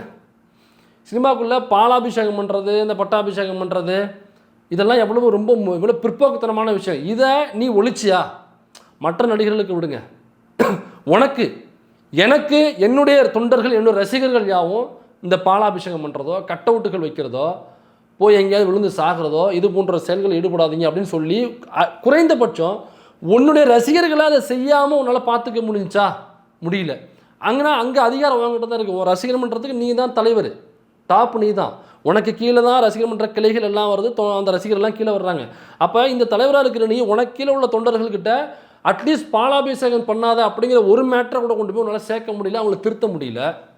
பிளாக்ல டிக்கெட் வாங்காதீங்க, அது ஊழல், அது லஞ்சம் சொல்லி பிளாக்ல டிக்கெட் வாங்காமல் உன்னால் வச்சுக்க முடியல. பிளாக்ல டிக்கெட் விற்காதீங்கன்னு உன்னுடைய கீழே உள்ள நிர்வாகிகளுக்கு சொல்லி உன்னால் அதை சரி பண்ண முடியல. அப்படிங்கிறப்ப அப்போ அந்த அதிகாரத்தை உன்னால் செயல்படுத்த முடியல கீழே. அப்போ சாதாரண ரசிகர் மன்றத்துக்குள்ளேயே உன்னுடைய அதிகாரத்தை செயல்படுத்த முடியாது. நீ தமிழ்நாட்டினுடைய அதிகார உச்சியில் வந்து உட்காந்துக்கிட்டு தனி மனித தவறுகள்லாம் நான் சரி பண்ணுவேன், ஊழலை சரி பண்ணுவேன், பெண்களுக்கு எதிரான கொடுமைகளை சரி பண்ணுவேன், நான் தமிழ்நாட்டை புரட்டி போடுவேன், பிஜேபிக்கிட்டேருந்து பாதுகாத்துருவேன், நொட்டிடுவேன், அறுத்துருவேன்னாக்க எப்படி ராஜா?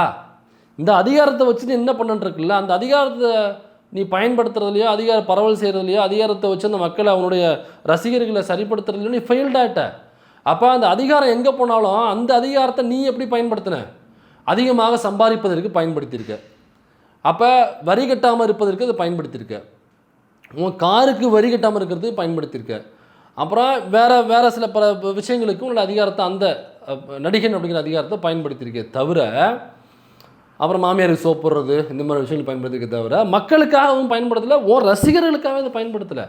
அப்போ அந்த அதிகாரத்தில் உள்ள நீயே வேறு எந்த அதிகாரத்தில் உட்கார வச்சாலும் உன்னுடைய பிஹேவியர் அப்படி தான் இருக்கும். நான் எதுக்காக இவருக்கு ஓட்டு போடணும்? நான் மட்டும் இல்லை, நீங்களும் யோசிங்க, இவருக்கு எதுக்காக ஓட்டு போடணும்? யோகி பாபு தான் இன்றைக்கி தமிழ் சினிமாவில் ரொம்ப பிஸியாக இருக்கக்கூடிய நடிகர். இன்றைக்கி வந்து அவர் நடித்து வச்ச படங்களுக்கு டப்பிங் பேச முடியாத சூழல், நேரம் இல்லை, அப்படி இருக்கார், பயங்கர பிஸி. எனக்கா கால் ஷீட்னாக்கா எல்லாருக்கும் ஒரு நாள் முழுக்கன்னு சொல்லுவாங்க. ஆனால் அவருக்கு அப்படி இல்லை, 1 மணி நேரம் தான் ஒரு கால் ஷீட். அவருக்கு 1 மணி நேரம் ஒரு படத்தில் ஷூட்டில் இருப்பாப்புல, அந்த கால் ஷீட்டை முடிச்சுட்டு அடுத்த 1 மணி நேரம் இன்னொரு ஒரு படம், ஒரு 10 கிலோமீட்டர் தாண்டி போய் அங்கே ஒரு படம் நடிப்பாப்புல, அங்கேருந்து இன்னொரு படத்துக்கு ஷூட்டிங் போவாப்புல, நைட்டில் ஒரு 3 படத்துக்கு நடிப்பாப்புல. அவ்வளோ பிஸியான ஒரு நாள் தான் யோகி பாபு தமிழ் சினிமாவில். அப்போ பயங்கர பிஸியான ஒரு நடிகருங்க யோகி பாபு. அதனால் அவருக்கு வந்து 200 கோடி ரூபா சம்பளத்தில் அவருக்கு வந்து ஜனநாயகன் படத்தை நடிக்க வச்சுருவோம் அப்படின்னு ஜனநாயகன் படத்தில் யோகி பாபு தூக்கி நடிக்க வச்சிடலாமா? நடிக்க வைக்க முடியாதுல்ல, சிரிப்பாக இருக்கும்ல. எனக்கு யோகி பாபு பிடிக்குங்கிறது வேறு, நல்ல நடிகருங்கிறது வேறு. ஜனநாயகன் மாதிரியான படத்தில் நான் யோகி பாபு நல்ல நடிகர் பிஸியாக இருக்காதுங்கிறத நடிக்க வைக்க முடியுமா? அது எவ்வளோ காமெடியாக இருக்கும், எவ்வளவு நகைச்சுவையான விஷயமா இருக்கும். இல்லை நான் கழுத்தறுத்துப்பேன், எனக்கு யோகி பாபு எனக்கு வந்து ஜனநாயகன் படத்தில் ஹீரோ நடிக்க வைக்கணும்னு வீடியோ பண்ண முடியுமா? யோகி பாபு ஏன்னா நீங்கள் கஷ்டப்படுறீங்க, நீங்கள் வாங்கணும் நான் பார்த்துக்கிறேண்ணா அழுதுட்டு வீடியோ போடலாமா? போட முடியாதுல்ல. அதே மாதிரி தான் எப்படி சினிமாவில் ஜனநாயகன் படத்தில் யோகி பாபுனை நடிக்க வைக்க முடியாதோ, எப்படி பவர் ஸ்டார் நடிக்க வைக்க முடியாதோ, எப்படி வாட்டர்மெலன் ஸ்டார் நடிக்க வைக்க முடியாதோ, அதே மாதிரி தான் அரசியலில் விஜயையும் சிஎம்மாக உட்கார வைக்க முடியாது அப்படிங்கிற யதார்த்தத்தை நீங்கள் புரிஞ்சுக்கணும். நான் இப்போ பேசுகிறது இதோட முடிச்சுக்கலான்னு நினைக்கிறேன். நான் பேசுனதில் ஏதாவது தவறு இருக்குது அப்படின்னாக்கா நீங்கள் தாராளமாக கமெண்ட்டில் சொல்லுங்கள். இல்லை நான் பேசுனது சரியாக இருக்குது, நீங்கள் உங்களை மாற்றிக்கிட்டீங்கனாக்கா அதையும் கமெண்ட்டில் சொல்லுங்கள்.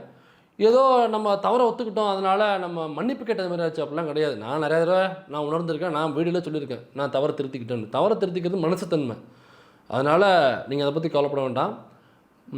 மாற்றிக்கிட்டீங்களா அல்லது என்னையை மாற்றுறதுக்கு கமெண்ட்டை போட போகிறீங்களா அப்படிங்கிறத கமெண்ட்டில் சொல்லுங்கள். நம்ம திரும்ப உரையாடுவோம்.